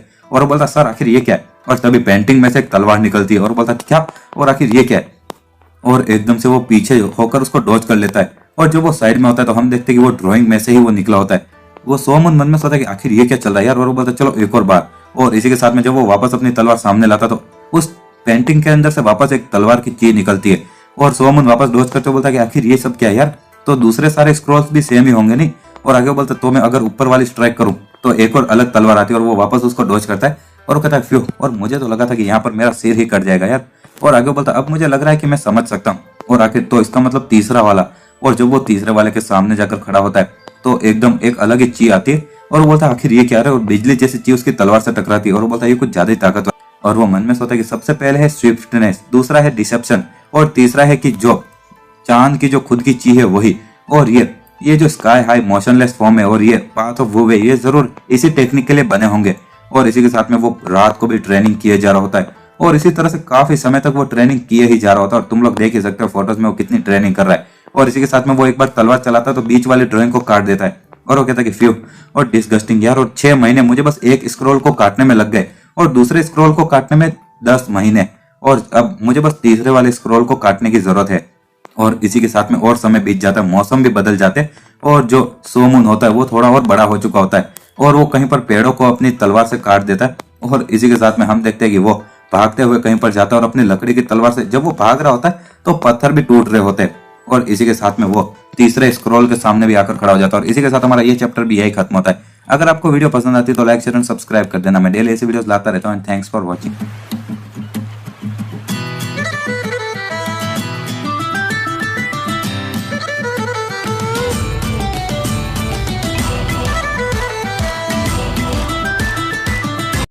हेलो दोस्तों, और क्रोल मुरिम के इस चैप्टर की शुरुआत में हम देखते हैं कि सोमून उस आखिरी स्क्रॉल के सामने भी जाकर खड़ा हो जाता है और वो मन में सोचता है कि 2 साल और 3 महीने, और सबसे पहला जो स्टेप था पियरलेस ट्रिपल यूनिटी ब्लेड का, और वो है बिना सोच वाली ब्लेड, और वो बोलता है कि मैं जीत गया।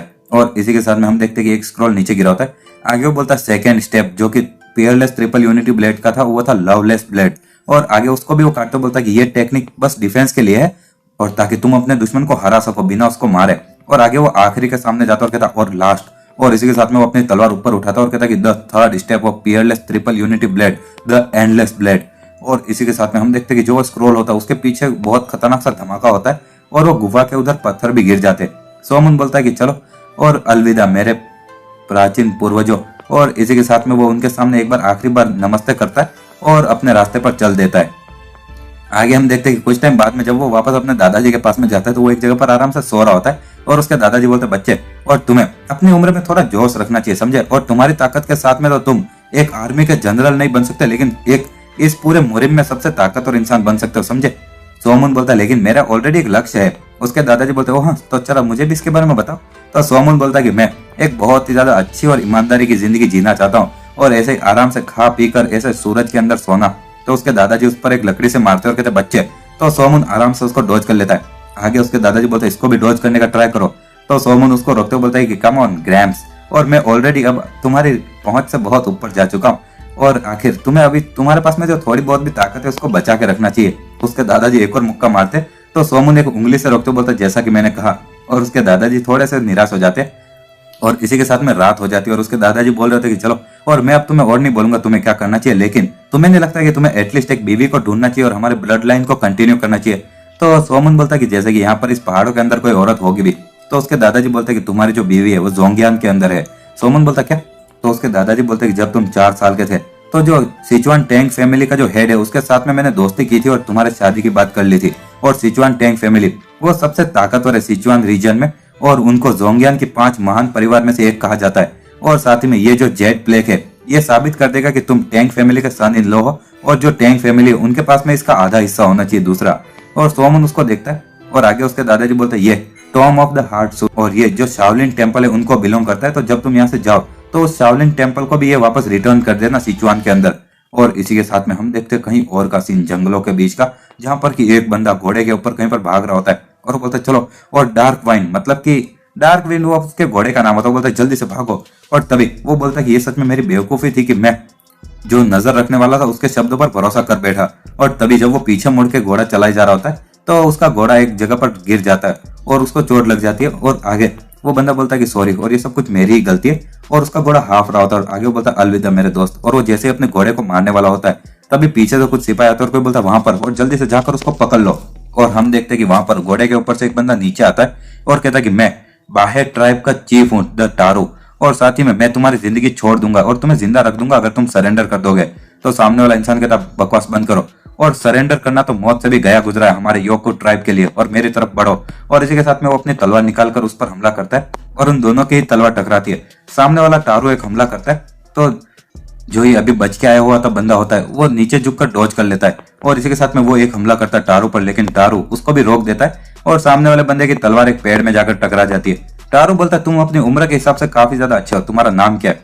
तो सामने वाला बंदा बोलता है कि मैं योको ट्राइब का वाइस चीफ और मेरा नाम जो युक है, और मुझे मेरा मानना यह है कि तुम मुझे ज्यादा शर्मिंदा नहीं करोगे क्योंकि तुम भी एक बहुत ही ज्यादा नाम वाले चीफ हो तो तुम मुझे गर्व वाली मौत दोगे। तो टारू बोलता है कि ठीक है चलो, और मैं भी एक गर्वशाली इंसान हूं तो इसीलिए मैं तुम्हारे गर्व को जाने नहीं दूंगा। और इसी के साथ में जब जो युक होता है वो वहां पर बैठा होता है तो टारू अपने भाले से उसको मारने ही वाला होता है और कहता है कि अलविदा। और जब वो उसको उसकी गर्दन काटने ही वाला होता है तो उसके कंधे पर आकर एक तीर लगता है। टारू बोलता है आखिर वहां पर कौन है? और जब वो साइड में देखता है तो पेड़ पर से कोई नीचे आता है और उसके पास में धनुष होता है, और ये होता है हमारा सोमन। सोमन बोलता है कि ये सच में काफी ज्यादा अनफेयर है कि तुम इतने सारे लोगों के साथ में एक पर हमला करो। टारू बोलता है कि मैं बिहाई ट्राइब का चीफ हूँ टारू, और तुम कौन हो? तो सोमन बोलता है कि मैं बस एक इंसान हूँ जो कि यहाँ पर आराम से सो रहा था, लेकिन तुम्हारे शोर के कारण जाग गया। जो युग मन में सोचा कि आखिर ये इंसान इतना ज्यादा आराम से कैसे बात कर रहा है यार। और टारू बोलता है कि बेवकूफ और घमंडी बास्टर, अभी के अभी घुटने पर आ जाओ। और सोमन बोलता है कि तुम खुद घुटने पर आ सकते हो, और इसी के साथ में वो एक तीर चलाता है और जो दूसरा बंदा होता है उसको घुटने पर ला देता है, और दूसरे जो सिपाही होते हैं वो भाला फेंकते हुए उस पर हमला करने ही वाले होते हैं तो सोमन उनके भी कंधे पर तीर मार देता है। आगे वो बोलता है ओए चीफ, और मुझ पर वापस हमला करो और तुम्हारे जितने भी लोग हैं सब मारे जाएंगे। और वो उस चीफ के एक और कंधे पर हमला करता है। चीफ मन में सोचता है आखिर कब, और वो कुछ ज्यादा ताकतवर है यार। और आगे हम थोड़ी देर बाद में देखते जब जो युग बोल रहा था कि थैंक यू और तुमने मेरी जिंदगी बचा ली। सोमन बोलता है कि आखिर वो लोग तुम्हें मारने की कोशिश क्यों कर रहे थे, और तुम लोग दिखने में तो एक ही कबीले के लगते हो। तो जो युग बोलता है कि मैं जिंगजो जुरचेन का हिस्सा हूँ, और लेकिन ये लोग हियाक्सी जुरचेन का हिस्सा है, और हम लोगों के ट्राइब मतलब कि कबीले के अंदर आपसी लड़ाई हो रही है अभी। और आखिर आप किस तरफ जा रहे हो सर? सोमन बोलता है कि मैं शाओलिन टेम्पल की तरफ जा रहा हूँ, और क्या तुम्हें वहां का रास्ता पता है? तो वो सामने वाला बंदा कहता है कि शाओलिन टेम्पल वो यहाँ से तुम अगर साउथ की तरफ जाओगे बेजिंग में तो 20 दिन लगेंगे तुम्हें। और सोमन बोलता है तो आखिर जो सिचुआन की टैंक फैमिली उसका? तो जोयुक बोलता है कि सिचुआन वो यहाँ से साउथ वेस्ट की तरफ है, लेकिन अगर तुम यहाँ से जाओगे तो तुम्हें 5 से 6 महीने लग जाएंगे क्योंकि सड़क बहुत ही ज्यादा खतरनाक है। सोमन बोलता अरे यार इतना दूर है। और आगे उसको याद आता है उसके दादाजी ने बोला था कि अगर तुम ठीक ठाक चलते रहे लगातार तो तुम्हें 1 महीने से थोड़ा सा ज्यादा लगना चाहिए। और सोमन बोलता है कि आखिर आखिर तुम अपने ही पोते से झूठ क्यों बोलोगे। और तभी साइड वाला वो जोयुक बोलता है कि तो आखिर आप कहीं पर भी जा रहे हो, लेकिन मैं आपको सलाह दूंगा कि आप एक बार के लिए हमारे गांव में आइए और थोड़ा खा पी लीजिए। और इसी के साथ में सोमन बोलता है ठीक है। और वो दोनों जब जा रहे होते घोड़ों के ऊपर तो जोयुक बोलता है कि मेरा नाम जोयुक है और मैं आपको अब से अपना भाई मानूंगा। सोमन बोलता है कि मेरा नाम इयोलजी सोमून है, लेकिन तुम मुझे बस सोमून बुला सकते हो। और जब वो लोग जा रहे होते तो सामने से कुछ लोग आते, वो भी सिपाही होते। और सोमन बोलता आखिर ये क्या, और क्या ये तुम्हारे और भी ज्यादा दुश्मन है क्या। तो जोयुक बोलता नहीं, और वो बड़े भाई वो सभी हमारे ही लोग हैं और लगता है कि वो लोग मुझे ही ढूंढ रहे थे। और वो कहता है कि चीफ। और सामने वाला चीफ बोलता तो तुम जिंदा हो और ये तो अच्छी बात है। और आगे जोयुक बोलता है कि मैं सच में बहुत ही ज्यादा शर्मिंदा हूँ चीफ, और सैकड़ों लोग मर चुके हैं मेरे जिद्दीपने के कारण। चीफ बोलता है कि वो लोग हमारे कबीले के लिए मरे और ये बेकार चीज है, लेकिन वो लोग गर्वशाली मौत मरे हैं। लेकिन आखिर ये इंसान कौन है। तो जोयुक बोलता है कि ये वो इंसान है जिसने की मेरी जिंदगी बचाई, और साथ ही में उसके तीर के साथ में और धनुष चलाने की जो स्किल्स है वो तो इनक्रेडिबल है। और जोयुक बोलता है कि बड़े भाई, और ये हमारे ट्राइब के चीफ है, हाई चीफ। और जो वो हाई चीफ होता है वो बोलता है कि मेरा नाम मैरन टांटा है और मैं बहुत ही ज्यादा शुक्रगुजार हूँ कि तुमने हमारे वाइस चीफ की जिंदगी बचा ली है। और इसी के साथ में हम देखते हैं कि उनके कबीले का सीन जहाँ पर कि बहुत सारे टेंट वगैरह होते हैं। और जोयुक बोलता है कि मोसाड, और आज से तुम इस इंसान की सेवा करोगे समझे, और अपनी सारी वफादारी की कसम इसके लिए खा लो जब तक तुम मर ना जाओ तब तक। तो मोसाड उसके सामने घुटने पर बैठते हुए बोलता है कि मेरा नाम मोसाड है। सोमून बोलता है कि मेरा नाम सोमून है, लेकिन तुम्हें मेरे सामने कभी भी घुटने पर आने की जरूरत नहीं है। मोसाड बोलता ठीक है चीफ। सोमून बोलता चीफ नहीं, मुझे मेरे नाम से बुलाओ। तो मोसाड बोलता आखिर मैं उस इंसान को नाम से कैसे बुलाऊं जिसकी कि मैं सेवा करता हूँ। सोमून बोलता आखिर तुम्हारी उम्र कितनी है। मोसाड बोलता है कि 19 साल सर। तो सोमून बोलता तो तुम मुझसे बस छोटे हो तो तुम मुझे बड़े भाई बुला सकते हो।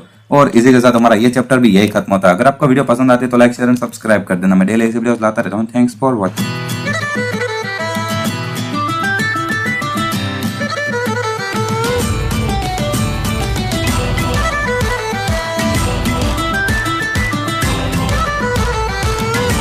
हेलो दोस्तों, और क्रूल मुरिम के इस चैप्टर की शुरुआत में हम देखते हैं कि सोमून उस मोसाड से बोल रहा था कि आखिर तुम्हारी उम्र कितनी है।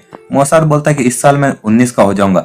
सोमून बोलता है तो तुम मुझसे छोटे हो तो तुम मुझे बस बड़े भाई बुलाना। और वो मोसाड बोलता नहीं, आखिर ये कैसे हो सकता है। तो जो वो वाइस चीफ होता है वो बोलता है जो वो बोलता है वैसा ही करो, और तुम्हारा काम है वो ये है करना कि जो भी वो बोले वैसा ही पूरी जिंदगी तक, समझे। और इसी के साथ में हम देखते हैं कि और टाइम बीतता है और आगे मोसाड सोमून को सारी चीजें बता रहा होता है कि ये जोंगियन नाम का जो बड़ा सा जगह है, मतलब पूरा देश जैसा ही समझ लो, इसके अंदर 2 तरह की सोसाइटी है। सबसे पहले पर तो एम्परर राज करते हैं और दूसरी सोसाइटी मुरिम वॉरियर्स की जिसको कि गैंगहो कहा जाता है। और सोमून बोलता तो जोंगियन एक देश जिसको कि गैंगहो और मिंग डायनेस्टी के द्वारा बटा हुआ है। तो मोसाड बोलता नहीं, और गैंगहो कोई देश नहीं है लेकिन एक सोसाइटी कहा जा सकता है जो कि मुरिम वॉरियर्स की है और जो कि मिंग डायनेस्टी के अंदर ही आई हुई है। सोमून बोलता तो इसको मुरिम के वॉरियर्स ने ढूंढा था और शाओलिन यहाँ का सबसे ताकतवर क्लैन है। और तभी वाइस चीफ आते हुए बोलता है कि बड़े भाई, और मेरा मानना यह कि अभी जल्दी युद्ध शुरू होने वाला है। सोमून बोलता वो सच में, और अभी पिछले कुछ महीनों से तो काफी ज्यादा यहाँ पर शांति थी। तो वाइस चीफ बोलता है कि जो बेहाई ट्राइब है वो ऑलरेडी माउंट मीटा तक पहुंच चुके हैं जो कि यहाँ से 20 मील की दूरी पर ही है। और इसी के साथ में वो लोग टेंट से बाहर जाते हैं और सामने वाला बंदा उसके सोमून के सामने खड़ा होता है। सोमून बोलता है कि चलो जिंदा वापस आना। वो बोलता है कि हाँ बड़े भाई, और मैं हो सके उतनी जल्दी जीत कर वापस आऊंगा। आगे वाइस चीफ बोलता है कि मोसाड, और जब मैं यहाँ पर नहीं हूँ तो तुम बड़े भाई का ध्यान रखना। मोसाड बोलता है ठीक है वाइस चीफ। और जब सोमून वो देख रहा होता है उसको ज्यादा, वो बोलता है तो आखिर जो बेहाई ट्राइब है वो कितनी ताकतवर है। तो मोसाड बोलता है कि कुछ हमारे योको ट्राइब से कुछ 3 गुना साइज है उनकी ज्यादा, और पक्का अगर ऐसे सामने की लड़ाई होगी तो हम डिसएडवांटेज में ही है। सोमून बोलता है तो ये सुनने में तो बिल्कुल अच्छा नहीं लग रहा है। और इसी के साथ में हम देखते हैं कि जब वो दोनों ही ट्राइब्स के सिपाही आमने सामने होते हैं और इसी के सामने हमारे जो टीम वाले लोग होते हैं वो बोलते हैं कि चलो, और भले हम लोग कम है लेकिन सामने वाले बहुत ही ज्यादा कम ट्रेन हुए सोल्जर्स भी उनमें, और अब चार्ज करो। और इसी के साथ में वो लोग भोगू बजाते और सामने वाली जो ट्राइब होती है उनमें से एक को बोलता है कि घुड़सवार के लोग, और वो दोनों ही साइड से हमला करो और आगे बढ़ो। और इसी के साथ में घुड़सवार आगे बढ़ने लगते और सामने वाली साइड के और हमारी साइड के सभी एक दूसरे की तरफ बढ़ते। हमारी वाली साइड जो है वो ब्लू कलर वाली जिसमें सोमून है, मतलब कि वो लड़ने नहीं आया अभी, पर वो लोग भाला फेंकते हैं और इसी के साथ में उनके भाले जाकर सामने वाली साइड को लगते हैं और इसी के साथ में खतरनाक लड़ाई शुरू हो चुकी होती है। और जब नीचे की तरफ ये सारी लड़ाई चल रही होती है, सोमून बोलता है तो हम लोग अभी हार रहे, राइट। मोसाड बोलता है कि हाँ, जो बेहाई ट्राइब्स है उनकी जो संख्या है हमसे 3 गुना ज्यादा है आखिरकार। सोमन बोलता तो मुझे बहुत सारी जो पेड़ों की डालियां है वो ला कर दो। और इसी के साथ में हम देखते हैं कि एक कोई चाकू से उन डालियों को काट कर तीर बना रहा होता है और वहां पर लड़ाई चले जा रही होती है। एक बंदा वाइस चीफ की तरफ बढ़ता है और सोमन अपने धनुष में तीर चढ़ाते हुए वहां पर देख रहा होता है और बोलता है कि मैं किसी को मारना तो नहीं चाहता, लेकिन अगर मैं और ज्यादा मौत को होने से रोकना चाहता हूँ तो। और इसी के साथ में जब वो तीर चलाता है तो जो एक बंदा वाइस चीफ को मारने वाला होता है उसके हाथ में जाकर वो तीर लगता है और वाइस चीफ उसकी गर्दन काट देता है। और इसी के साथ में सोमन बोलता है कि तो अगर तुम्हें एक सांप को मारना है तो तुम्हें सबसे पहले इसका सिर काटना होगा। और आगे वो एक साइड में देखते हुए बोलता है वो वाला। और इसी के साथ में सामने वालों का कोई एक मेन ऑफिसर जैसा कोई समझ लो, और हमारे सोमन का तीर उसकी तरफ घूम कर जाता है और उसकी छाती के आर पार निकल जाता है। और इसी के साथ में सोमन बहुत सारे तीर चलाता है। मोसाद कहता है कि इनक्रेडिबल और इतने ज्यादा तेज। और सामने वाला बंदा कहता है चलो और इनको मारते रहो, और हमारे दुश्मन और कुछ नहीं है लेकिन एक बलि के बकरे जो कि मरने का इंतजार कर रहे। और तभी हम देखते हैं कि एक तीर उसके भी हाथ में आकर लगता है और ऐसे बहुत सारे लोगों को तीर लगे जा रहे होते और वो लोग अपने घोड़े से नीचे गिरकर मरे जा रहे होते। और इसी तरह से थोड़ी देर तक चलते रहता है। हमारी साइड वाले लोग कहते हैं कि हार मत मानो, और हमारे जो साथी है वो यहाँ पर आ चुके हैं और इसी के साथ में लड़ाई चले जा रही होती है। सामने वाला लोग कहते हैं कि अरे ये क्या, और वो डर रहे होते। सामने वालों का चीफ भी वो देखकर चौंक जाता है और कहता आखिर आखिर ये कौन सा राक्षस है जो कि यहाँ पर तीर चला रहा है। तो दूसरा जो चीफ होता है जिसको कि पहले वुमन ने हराया होता है वो बोलता लगता है कि ये वही इंसान है जिसने कि मुझे, जब मैं दुश्मन के वाइस चीफ को वो मुझसे हार गया था और बाद में बचा कर लेकर गया था, वही इंसान है सर। और उनका जो चीफ होता है वो बोलता है कि वाह, और धनुष के साथ में इतनी ज्यादा खतरनाक स्किल्स, और मुझे यकीन नहीं हो रहा कि मैं जो देख रहा हूँ उस पर।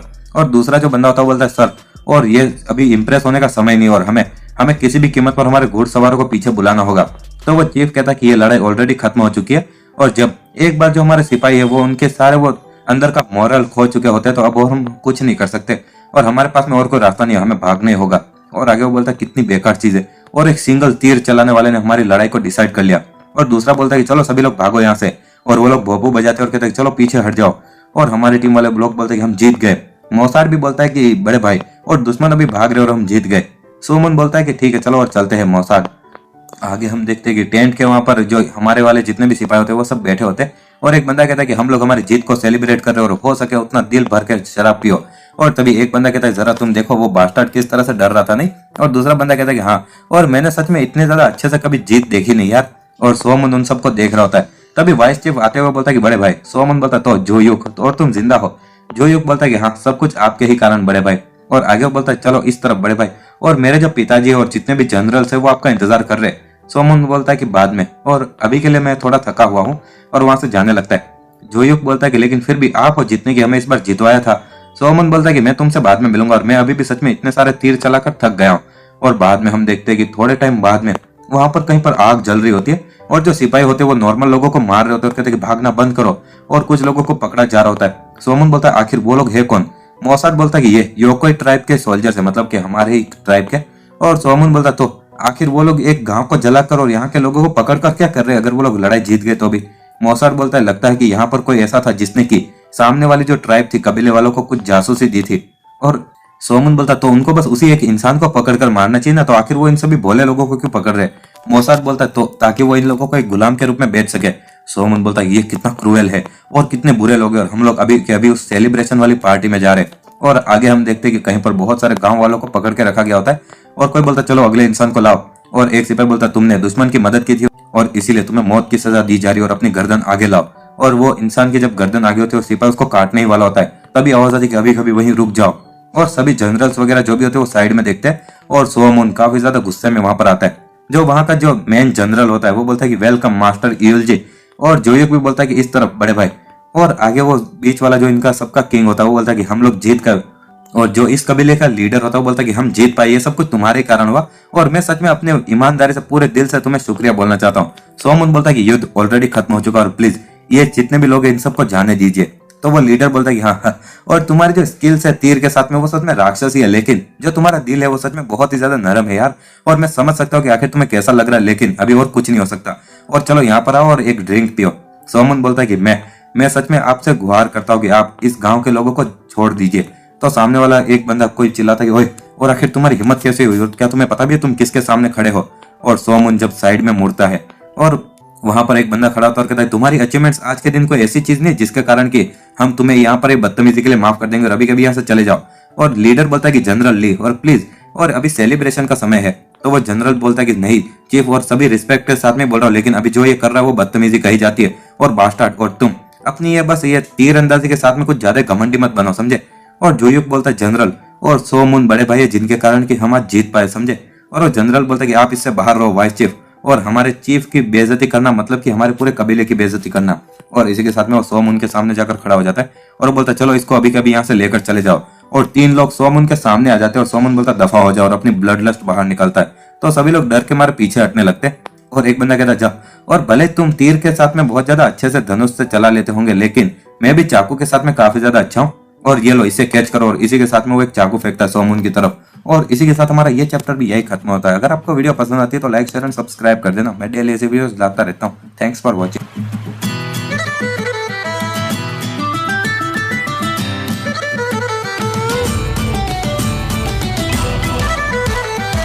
हेलो दोस्तों, और क्रूएल मुरिम के इस चैप्टर की शुरुआत में हम देखते हैं कि जो वो जनरल होता है वो एक चाकू फेंकते हुए बोलता है कि भले तुम धनुष चलाने में अच्छे होंगे, लेकिन मैं भी चाकू फेंकने में अच्छा, और इसको कैच करके देखो। और वो लीडर बोलता है ओए तुम बेवकूफ आखिर क्या कर रहे हो। और जो वो चाकू सोमून की तरफ जा रहा होता है, और तभी सोमून एकदम ऐसे खड़ा होता है बिना हिले डुले, और कोई उसके सामने आता बोलता है ध्यान से। और ये मोसाड होता है जिसने की चाकू को अपनी छाती पर खा लिया होता है। सोमून बोलता है कि मोसाड और क्या कर रहे हो यार। और मोसाड बोलता है कि मेरी बॉडी अपने आप ही मूव कर गई, और आगे वो वहां पर मरने की हालत में होता है। सोमून बोलता नहीं नहीं मोसाड, और मोसाड बोलता है बड़े भाई और आप प्लीज इतने उदास मत दिखो, और आप बेस्ट दिखते हो जब आप मुस्कुरा रहे हो। सोमून बोलता ठीक है और मैं समझ गया और मैं मुस्कुराऊंगा, और प्लीज तो मरना मत। मोसाड बोलता है कि ये सच में आपको जानते हुए मुझे बहुत ज्यादा खुशी हुई कि मैं इस जिंदगी में आपसे मिल पाया, और ऐसा बोलते हुए वो मर जाता है। और असल में ये बहुत ही ज्यादा फालतू की मौत मरा, क्योंकि ये सामने नहीं भी आता तो भी सोमून तो बच ही जाता। ये बेकार चीज हुई। और सोमून बोलता है कि मोसाड, और वो बहुत ज्यादा गुस्सा होता है, बोलता आखिर तुम्हारी हिम्मत कैसे हुई। और बाद में वो चाकू निकालता और कहता है चलो देखते हैं कि आखिर तुम इसको कैच कर सकते हो कि नहीं। और वो सोमून अपनी जगह से गायब हो जाता है, और एकदम से उस जनरल के पास में पहुंचते हुए उसको बीच में से ही काट देता है उसकी तलवार के साथ में ही। और सोमून बोलता है कि तुम जो योको कबीले के लोग हो तुम सब गए काम से।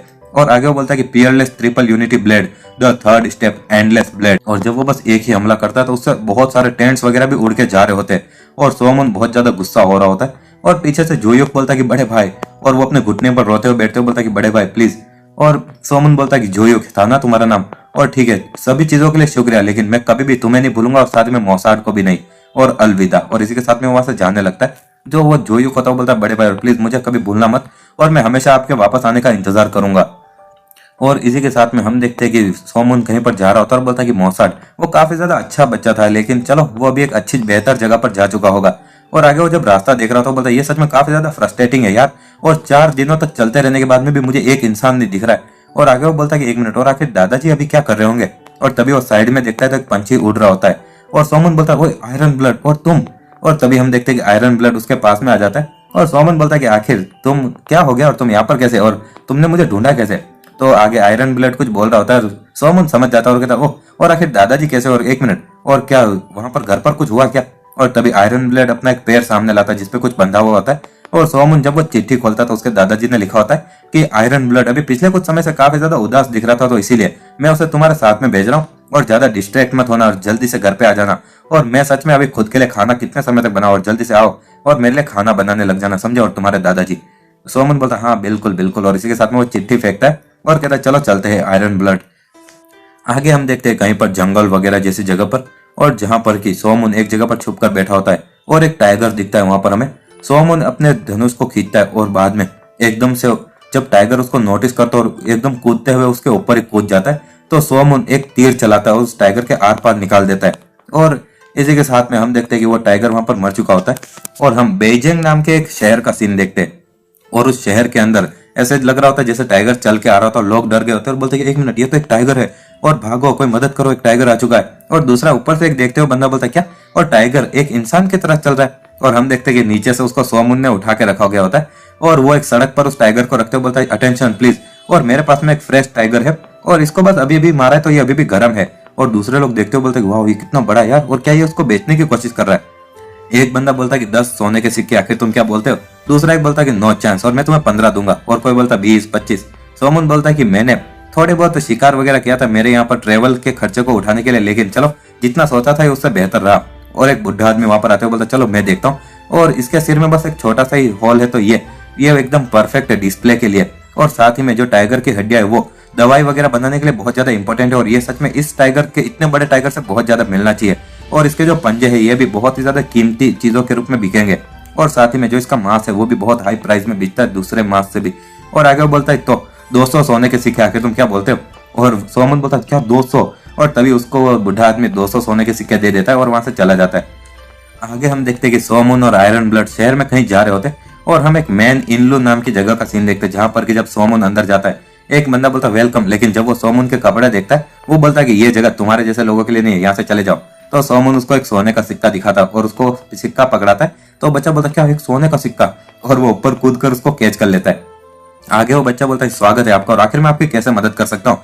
और हमारी जो ये जगह यहाँ पर सबसे बेस्ट ड्रिंक्स मिलती है और साथ ही में ऐसी ड्रिंक्स जो कि सेमू के लोग भी इंजॉय करते हैं और साथ ही में हमें खुद पर गर्व है कि हमारे यहाँ पर बीजिंग में सबसे बेस्ट खाना मिलता है। लेकिन सोमन कुछ बोलता नहीं और अंदर चला जाता और वो बच्चा देखते हुए बोलता है 1 मिनट रुको।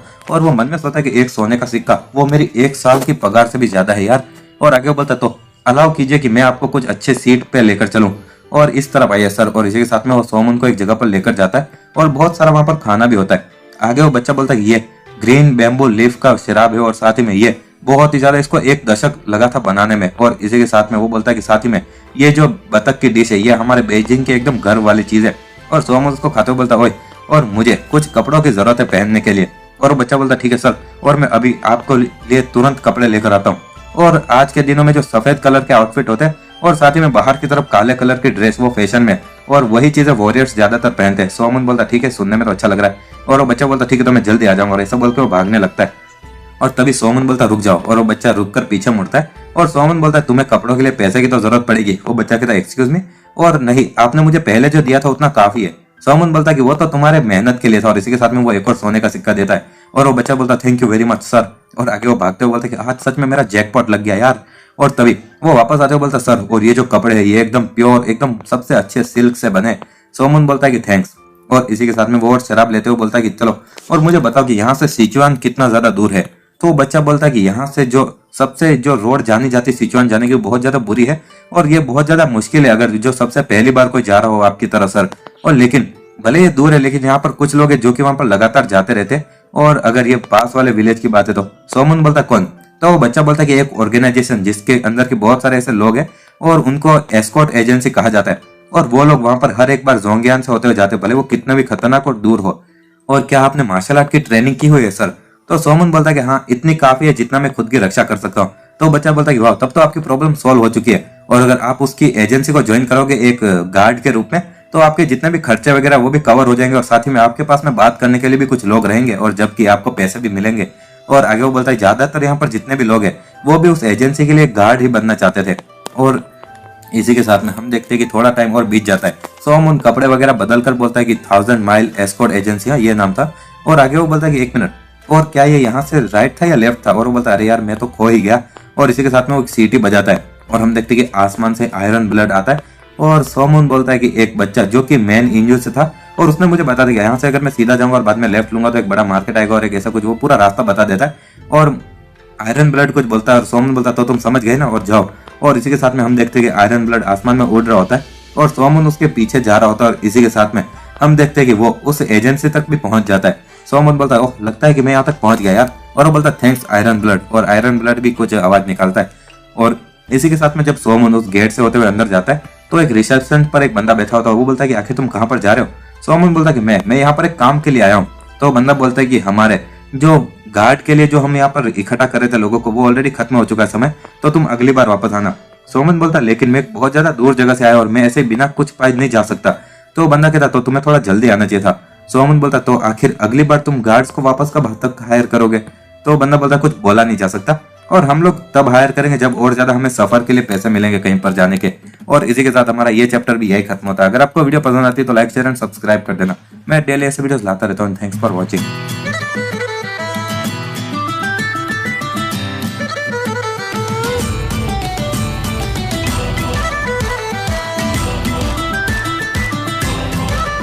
हेलो दोस्तों, और क्रूल मुरिन के इस चैप्टर की शुरुआत में हम देखते हैं कि जब वो एक बंदा वहां से जाते हुए बोलता है कि हम लोग और गार्ड्स को तब हायर करेंगे जब हम अगली बार कहीं पर जाने वाले होंगे।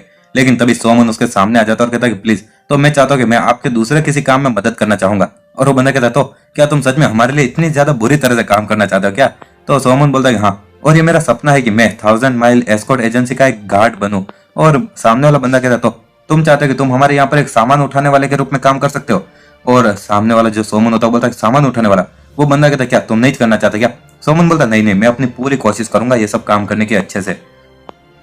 और इसी के साथ में हम देखते हैं कि कुछ टाइम बाद में सोमन कहीं पर सामान वगैरह रख रहा होता है और एक बंदा कहता तुम सच में बहुत ज्यादा ताकतवर हो यार, और आखिर तुम इस काम को कितने समय से कर रहे हो। सोमन बोलता है 2 महीने से सर, और मतलब कि 2 महीने बीत चुके होते। एक बंदा कहता तो तुमने कितने सफर किए। सोमन बोलता है कि टोटल मिला के 9। और एक बंदा कहता तो मैं हमेशा तुम्हें एक बार एक धनुष ले जाते हुए देखता हूँ, और भले ही तुम बस एक हैंडीमैन, और क्या तुम सच में इतने ज्यादा बुरी तरह से एक बॉडीगार्ड बनना चाहते हो क्या। सोमन बोलता नहीं नहीं, और मैं इस धनुष को इसीलिए लेकर जाता हूँ क्योंकि ये मेरे परिवार का एक बहुत ही ज्यादा कीमती खजाने जैसा समझ लीजिए। और इसी के साथ में हम देखते हैं कि कहीं पर सभी लोग जब एस्कॉर्ट एजेंसी के जा रहे होते एक जंगल के रास्ते से होते हुए, एक बंदा कहता है कि वार्डन सो, और जो हमारे एजेंसी का नसीब है वो इस सफर पर है तो प्लीज ध्यान से। दूसरा बंदा कहता है कि हाँ, और हमारे पास में 30 एक्सपीरियंस वाले गार्ड्स है तो आपको इतनी चिंता करने की जरूरत नहीं है। और इसी के साथ में जब वो सभी लोग जा रहे होते, एक बंदा आगे आते हुए कहता कैप्टन, और कौन सा रास्ता सबसे ज्यादा सुरक्षित और तेज रहेगा। तो वो जो कैप्टन होता है वो बोलता है कि अगर हम लोग एक और आधे दिन के लिए यहाँ पर साउथ की तरफ जाएंगे तो हम माउंट चैंगनेम की तरफ पहुंच जाएंगे, जो कि इसके कुछ खाई के लिए जाना जाता है। और यहाँ पर साथ ही में एक और रास्ता जो कि हैनाम से होते जाता है, लेकिन उसमें 4 दिन लग जाएंगे। तो वो बंदा कहता तो लगता है कि हमें इस बार उसी एक रास्ते से जाना होगा ताकि हम समय पर पहुंच पाए। तो जो वो कैप्टन होता है वो बोलता है कि हाँ, लेकिन प्रॉब्लम ये है कि जो एक जगह है जिसको कि टाइगर का माउथ कहा जाता है वो गुंडों की एक गैंग है। और जो पहली बार हमारे जो वार्डन ह्यूरियोंग वहां पर गए थे तो उनको भी थोड़ी बहुत मुसीबतें हुई थी वहां पर। और आगे वो कैप्टन बोलता है कि वो लोग ऐसे लुटेरे हैं, और दूसरे सभी रास्तों पर भी बहुत सारे लुटेरे के ग्रुप है, लेकिन वो थोड़े बहुत छोटे हैं। लेकिन जो ये टाइगर्स माउथ देन है और ये बहुत ही ज्यादा बड़ा है, लेकिन एक बार अगर हम इनसे सुरक्षित निकल जाए तो हमें कुछ नहीं होना चाहिए। तो वो बंदा कहता ओह ऐसी बात है। और इसी के साथ में हम देखते कि वो लोग होते हुए जा रहे होते, और एक बंदा कहता सभी लोग सावधान हो जाओ वार्डन्स, और यही वो जगह जहां पर की जो टाइगर्स माउथ वाली गैंग है, और साथ ही में सभी लोग अपनी नजरें खुली रखना। और इसी के साथ में एक बंदा कहता ओए और संग म्योंग, और ये जो सफर है ये सच में काफी ज्यादा बिना इंटरेस्टिंग जाएगा, नहीं तुम्हें नहीं लगता है। दूसरा बंदा कहता ये तो बेहतर रहेगा ना इसी तरह से जाए, और तुम तो ऐसे बात करो जैसे कि तुम चाहते हो कि लुटेरे यहाँ पर आ जाए। हाँ, तो वो पहले वाला बंदा कहता है हाँ तुम्हें क्या लगता है, और मुझे सच में मैं बहुत ज्यादा शुक्रगुजार रहूंगा अगर लुटेरे यहाँ पर आ गए, और मैं उनके सिर काट दूंगा देखते ही। और सोमन तभी साइड में देखता है और सोचता है कि ब्लड लस्ट, और कुछ यहाँ से 30 फीट दूर और कम से कम 50 लोग होंगे, और हमारे गार्ड से डबल नंबर में है ये लोग।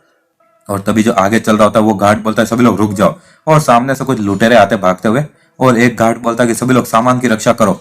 और सारे गार्ड्स ने उन सभी रथों को घेर के रखा होता है, और सामने से कुछ लुटेरे आते, और बीच में एक बंदा उतर कहता है कि ओह, और जरा ये देखो ये तो 1000 माइल एस्कॉर्ट एजेंसी के वार्डन से नहीं। और सामने वाला वार्डन बोलता है करेक्ट, और हम लोग 1000 माइल, और साथ ही में मेरा नाम है ली जिन। और सामने वाला लुटेरा कहता ओह, और हाई वाइंड ब्लेड के ली जिन, और सच में, और मैंने आपको पहचाना नहीं इसके लिए मैं माफी चाहता हूँ, और मैं वो हूँ जो कि इस टाइगर माउथ के डेन को लीड करता हूँ, और साथ ही में मेरा नाम जियो रियोक वुंग है। सामने वाला वो लीजिन बोलता हो, और तुम सच में एक मैन ऑफ रिस्पेक्ट हो, तो आखिर तुमने हमारा रास्ता क्यों रोका है। तो सामने वाला वो लुटेरा कहता ओह रोकना, और जैसा आप देख सकते हो हम तो यहाँ पर बस आपको हेलो बोलने के लिए आए हैं, लेकिन जैसा कि आप समझ सकते हो और पिछली बार जब बारिश हुई थी तो उससे हमारे थोड़ा गाँव में थोड़ा नुकसान हो गया था। तो आगे वो गार्ड बोलता ओह, तो जरूर आपको थोड़े बहुत पैसे की जरूरत होगी ना इसको फिक्स करने के लिए, और वो कुछ सोने के सिक्के निकालता है, और वो लुटेरा मुस्कुरा रहा होता है। और एक बंदा कहता है अरे यार अच्छी बात हुई कि वो लोग बस थोड़े से पैसे लेकर हमें जाने दे रहे। और दूसरा बंदा भी बोलता है कि हाँ यार, और मेरा तो दिल बहुत तेजी से धड़क रहा था। और तभी सभी लोग साइड में देखते हैं और किसी के चिल्लाने की आवाज आती है, और पैसे देते हुए वो गार्ड भी रुक जाता है और वो बोलता शिट। और इसी के साथ में सभी लोग सावधान हो जाते, और एक बंदा कहता चलो हमला करो और उन सबको मार डालो, और लुटेरे गार्ड्स की तरफ बढ़ते। एक गार्ड बोलता है आखिर हमला किसने किया पहले। दूसरा गार्ड बोलता कोई फर्क नहीं पड़ता, और अब हम जब लड़ाई हो चुकी है तो हमें जीतना ही होगा। और इसी के साथ में वो लोग मारते हुए बोलते कि चलो। और एक गार्ड वहां पर कुछ लुटेरों को मारते हुए बोलता है कि इन्होंने कभी मार्शल आर्ट की ट्रेनिंग नहीं की तो इनको मारना आसान है, और तुम लोग बस फॉर्मेशन में रहो और साथ में मिलकर लड़ो। और इसी के साथ में जब ये लड़ाई चले जा रही होती है, और जो लुटेरों का लीडर होता है बोलता है कि हाँ, और इनमें से जितने भी वार्डन है ये भी बिना एक्सपीरियंस वाले, और उनको अपने ज्यादा नंबर का फायदा उठाओ और जल्दी से मार डालो। और इसी के साथ में एक लुटेरा ऊपर से कूदते हुए बोलता है चलो इनके अंदर से होते हुए बाहर निकलो। और ये जब लड़ाई खतरनाक चले ही जा रही होती है तो बहुत सारे गार्ड्स मरे जा रहे होते हैं। सोमन बोलता है अरे यार, और ये सब कुछ एक बेकार और घटिया और बेवकूफ गार्ड के कारण हुआ। और हम थोड़ी देर पहले का सीन देखते हैं जहां पर कि एक लुटेरा एक गार्ड की तरफ आता है और बोलता है ओह, और लगता है कि जब तुम्हारा बॉस और हमारा बॉस है उनकी बातचीत एकदम अच्छे से चल रही है तो कैसा रहेगा कि हम लोग एक दूसरे को इंट्रोड्यूस करा दे। तो सामने वाला गार्ड बहुत ज्यादा डर जाता है और कहता है कि मेरे नजदीक मत आना। लुटेरा बोलता है कि मैं टाइगर्स माउथ डेन का होंग रेंग हूँ।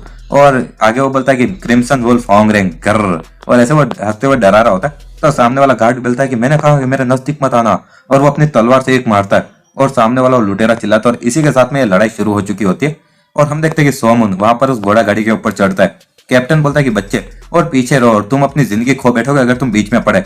और जो नॉर्मली जो ये लुटेरे होते हैं वो जितने भी ये घोड़ा गाड़ी चलाने वाले और सामान उठाने वाले होते हैं उनको मारते नहीं है, तो तुम्हें ऐसे बैठे रहना चाहिए। तो सोमन ऐसे उसको देखकर मुस्कुराता है। आगे हम देखते हैं कि सोमन ऊपर खड़ा हो जाता है और धनुष में तीर चढ़ाकर चलाने लगता है, एक लुटेरे को मार डालता है।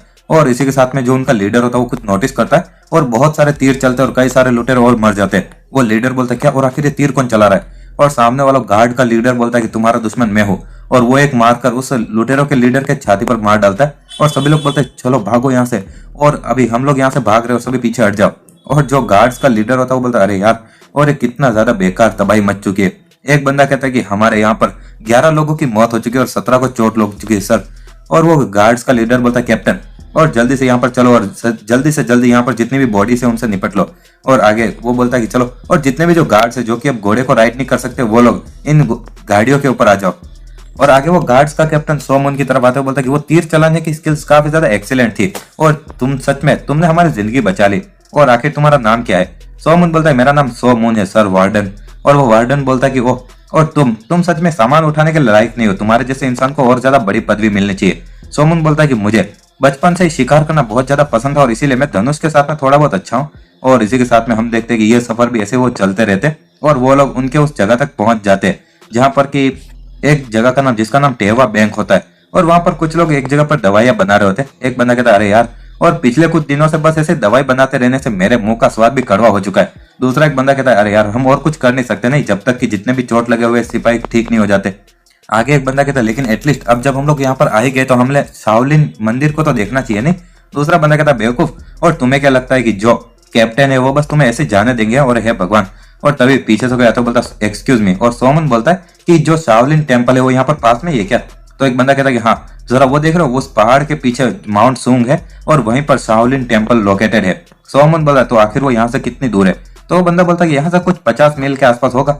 और इसी के साथ में हम देखते हैं कि सोमन एक उस कैप्टन के पास में जाता है और कैप्टन बोलता है क्या शाओलिन टेम्पल, लेकिन क्यों? सोमन बोलता है कि वहां पर कुछ चीज है और मुझे कुछ काम है और इसलिए मुझे जाना ही होगा और मैं जल्दी से वापस आ जाऊंगा, तो प्लीज मुझे इजाजत दीजिए। तो वो गार्ड्स का कैप्टन बोलता है कि वेल, हम लोग यहाँ पर तब तक रहेंगे जब तक हमारे सारे बॉडीगार्ड्स ठीक ना हो जाए, तो तुम जा सकते हो। सोमन बोलता है thank you very much warden sir. और इसी के साथ हमारा ये चैप्टर भी यही खत्म होता है। अगर आपको वीडियो पसंद आती है तो लाइक शेयर एंड सब्सक्राइब कर देना। मैं डेली ऐसी वीडियोस लाता रहता हूँ। And thanks for watching.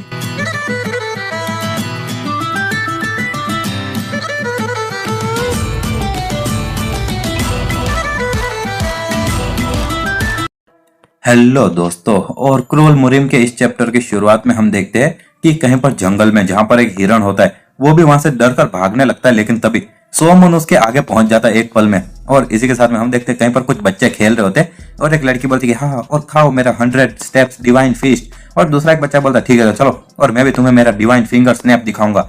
और वो लड़की बोलती गाइस और आर हार्ट फॉर्मेशन। और इसी के साथ में वो बच्चे कन्फू वगैरह खेल रहे होते हैं हायो हायो करते हुए। और सोमन बोलता है कि ओह, और लगता है कि यहाँ पर जो बच्चे हैं वो भी शाओलिन के मार्शल आर्ट के साथ में खेलते हैं इस माउंट सूंग के अंदर तो।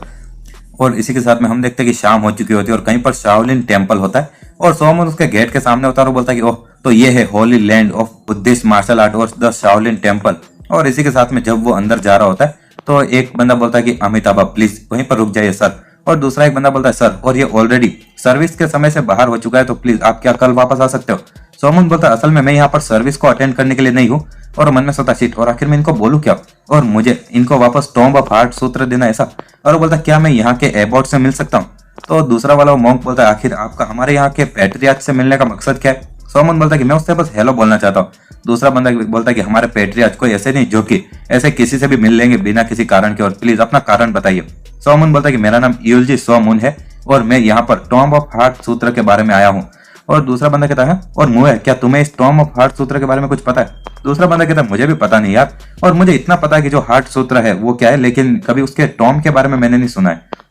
इसी के साथ में हम देखते हैं कि वो लोग उसको किसी के सामने ले जाते हैं और एक बंदा कहता है कि मेरा नाम येंग गैग है और मैं यहाँ पर इंचार्ज हूँ मेहमानों को रिसीव करने का, और मैंने सुना है कि तुम यहाँ पर हमारे वो गायब हो चुके टॉम्ब ऑफ हार्ट सूत्र के बारे में जानते हो। सोमन बोलता है कि हाँ सही कहा, वो करेक्ट है। और वो आदमी बोलता क्या, हे भगवान, और ये तो खुशकिस्मती है और कितना अच्छा नसीब रहा होगा कि हमने फाइनली वो टॉम ऑफ हाथ सूत्र मिल ही गया, जो कि कुछ आधी सेंचुरी पहले यहाँ से गायब हो चुका था। और आगे बोलता चलो और जाओ और पेट्रियार्च को तुरंत बता दो, और हमसे जो चीज चोरी हो चुकी थी वो वापस आ चुकी है।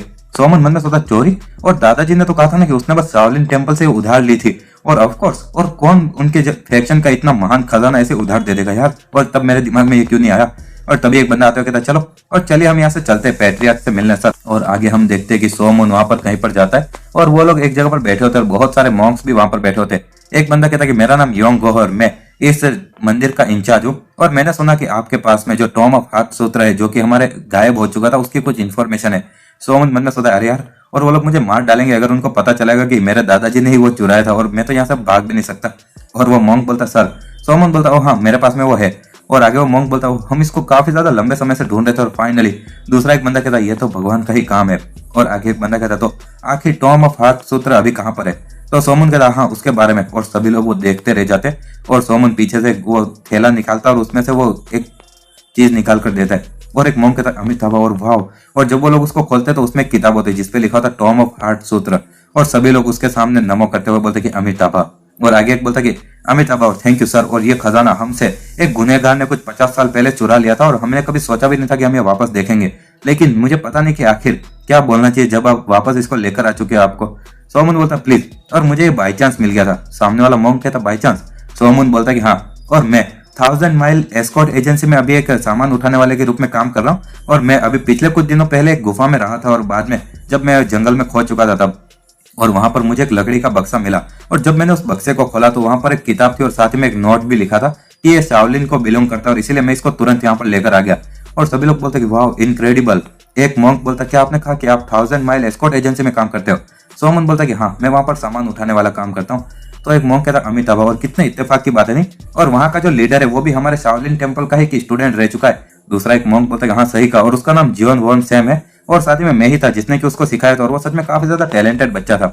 सोमन बोलता है और मुझे खुशी है कि आपका टॉम ऑफ सूत्र वापस आपको मिल चुका है और उसके असली मालिक के पास में वो जा चुका है, तो अब मुझे वापस जाना चाहिए। एक मॉन्क बोलता अरे नहीं, और ये बहुत ही हमारे लिए शर्म की बात होगी अगर हम आपको इतना ज्यादा एहसान आपने हम पर किया और इसको ऐसे जाने देंगे तो। और आगे एक मॉन्क कहता आखिर हम लोग कर क्या रहे और हमें इसके कर्ज को किसी भी कीमत पर चुकाना होगा। सोमन बोलता नहीं नहीं मैं चला जाता, और तभी वहां पर एक छोटा सा मॉन्क आता है, बोलता क्या, और टॉम ऑफ हार्ट सूत्र वापस आ गया। और एक मॉन्क बोलता है कि हाँ एल्डर, और तभी सभी लोग बोलते हैं कि हम एल्डर को ग्रेट करते हैं। सोमन मन में सोचता है कि यहाँ पर सभी लोगों को देखते हुए लग रहा है कि ये जो मॉन्क है यहाँ पर सबसे ज्यादा बुढ़ा है, और आगे सोमन भी उसको हेलो बोलता है। वो मॉन्क बोलता तो क्या ये यंग मैन था जो ये लेकर आया।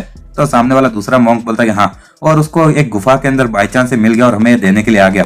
और वो मॉन्क सोमन को देखता है और वो मन में सोचता है कि ये एक एक्सपर्ट है और बहुत ही ज्यादा ताकतवर। और वो मॉन्क बोलता है कि हाँ, और मेरा नाम है स्योंजे अमिताभा, और साथ में मैं हमारे मेहमान के साथ में थोड़ी बात करना चाहता, तो हम लोग अभी सूत्र के डिपोजिटरी की तरफ जा रहे, और साथ ही में मोमो को भी बुलाओ। दूसरा मॉन्क कहता है कि आखिर में उसको क्यों बुलाना है। तो वो मॉन्क कहता है कि वो अपनी प्रोग्रेस में एक जगह पर अटका हुआ और आगे बढ़ नहीं पा रहा और इसीलिए। तो दूसरा मॉन्क कहता है ओह ठीक है, तो मैं उसको बुलाकर लेकर आता हूँ। और मॉन्क और सोमन एक जगह पर जा रहे होते। मॉन्क बोलता है कि हार्ट सूत्र को वापस हमें लाकर देने के लिए शुक्रिया। सोमन बोलता है हाँ, और मुझे बाई चांस मिल गया था। और वो मॉन्क बोलता है कि तुम सच में झूठ बोलने में काफी ज्यादा अच्छे हो। सोमन बोलता है क्या झूठ, और इसी के साथ में मॉन्क बोलता है आखिर ये जो था या फिर वो था। सोमन बोलता क्या, और आखिर आपका मतलब क्या है। तो वो मॉन्क बोलता क्या तुम अभी भी बेवकूफ बनने का नाटक करते रहोगे। सोमन मन में सोचता अरे यार उसको ऑलरेडी सब कुछ पता है। सोमन बोलता ये वो था, मतलब कि उसके दादाजी का नाम है। और वो बोलता तो क्या ये बात सच में सच थी। और आगे वो बोलता वेल उसकी ताकत को देखते हुए तो इस चीज का सेंस बनता है। और आगे वो मॉन्क बोलता तो तुम्हारी उसके साथ में क्या रिलेशनशिप है। सोमन बोलता कि वेल वो मेरे दादाजी है। मॉन्क बोलता कि वो सच में काफी ज्यादा इनक्रेडिबल था यार, और उसने मेरे सारे हमलों को बस एक सिंपल मूवमेंट टेक्निक से अवॉइड कर दिया, और मैंने अंत में अपने 100 स्टेप डिवाइन फेस्ट का इस्तेमाल कर बस लास्ट में एक हमला उसको लगा था। लेकिन मेरा मानना यह कि उसने जानबूझकर मुझे हमला करने दिया था, और जब वो जा रहा था तो उसने कहा था कि वो मेरे टॉम ऑफ हार्ट सूत्र को एक दिन वापस लौटा देगा। सोमन मन में सोचता कि वो जरूर मेरे दादाजी के वुल्फ स्टेप की बात कर रहे होंगे, और मुझे लगता है कि दादाजी ने भी मुझसे कहा था कि ये जो शाओलिन की मूवमेंट टेक्निक है ये हमारे वुल्फ टेक्निक के बराबर की ही है। और वो मॉन्क कहता क्या तुमने हार्ट सूत्र को मास्टर कर लिया। तो सोमन थोड़ा सा ऐसे खाते हुए बोलता कि नहीं अब वो मेरे और किसी काम का नहीं है, तो मैं वापस देने आ गया। मॉन्क कहता ओह, और मुझे जैसा लगा था, और ये सच में बहुत ही ज्यादा हमारे मुरिम की दुनिया के लिए खुश नसीबी की बात है। और तभी सामने एक बच्चा आता और कहता कि मास्टर मैं आ चुका हूँ। और वो मॉन्क कहता ओह, और इस तरफ मोमो, और इस बच्चे का नाम मोमो होता है। और वो मॉन्क कहता चलो और हमारे यहाँ पर शाओलिन में और कोई भी इंसान नहीं होगा जो कि इस बच्चे का मैच हो सकता है। और ये हमारे शाओलिन की अगली गार्डियन डेटी है। और इसी के साथ में हमें बताया जाता है गार्डियन डेटी। और यहाँ पर दो लेजेंड है इस शाओलिन के इतिहास में।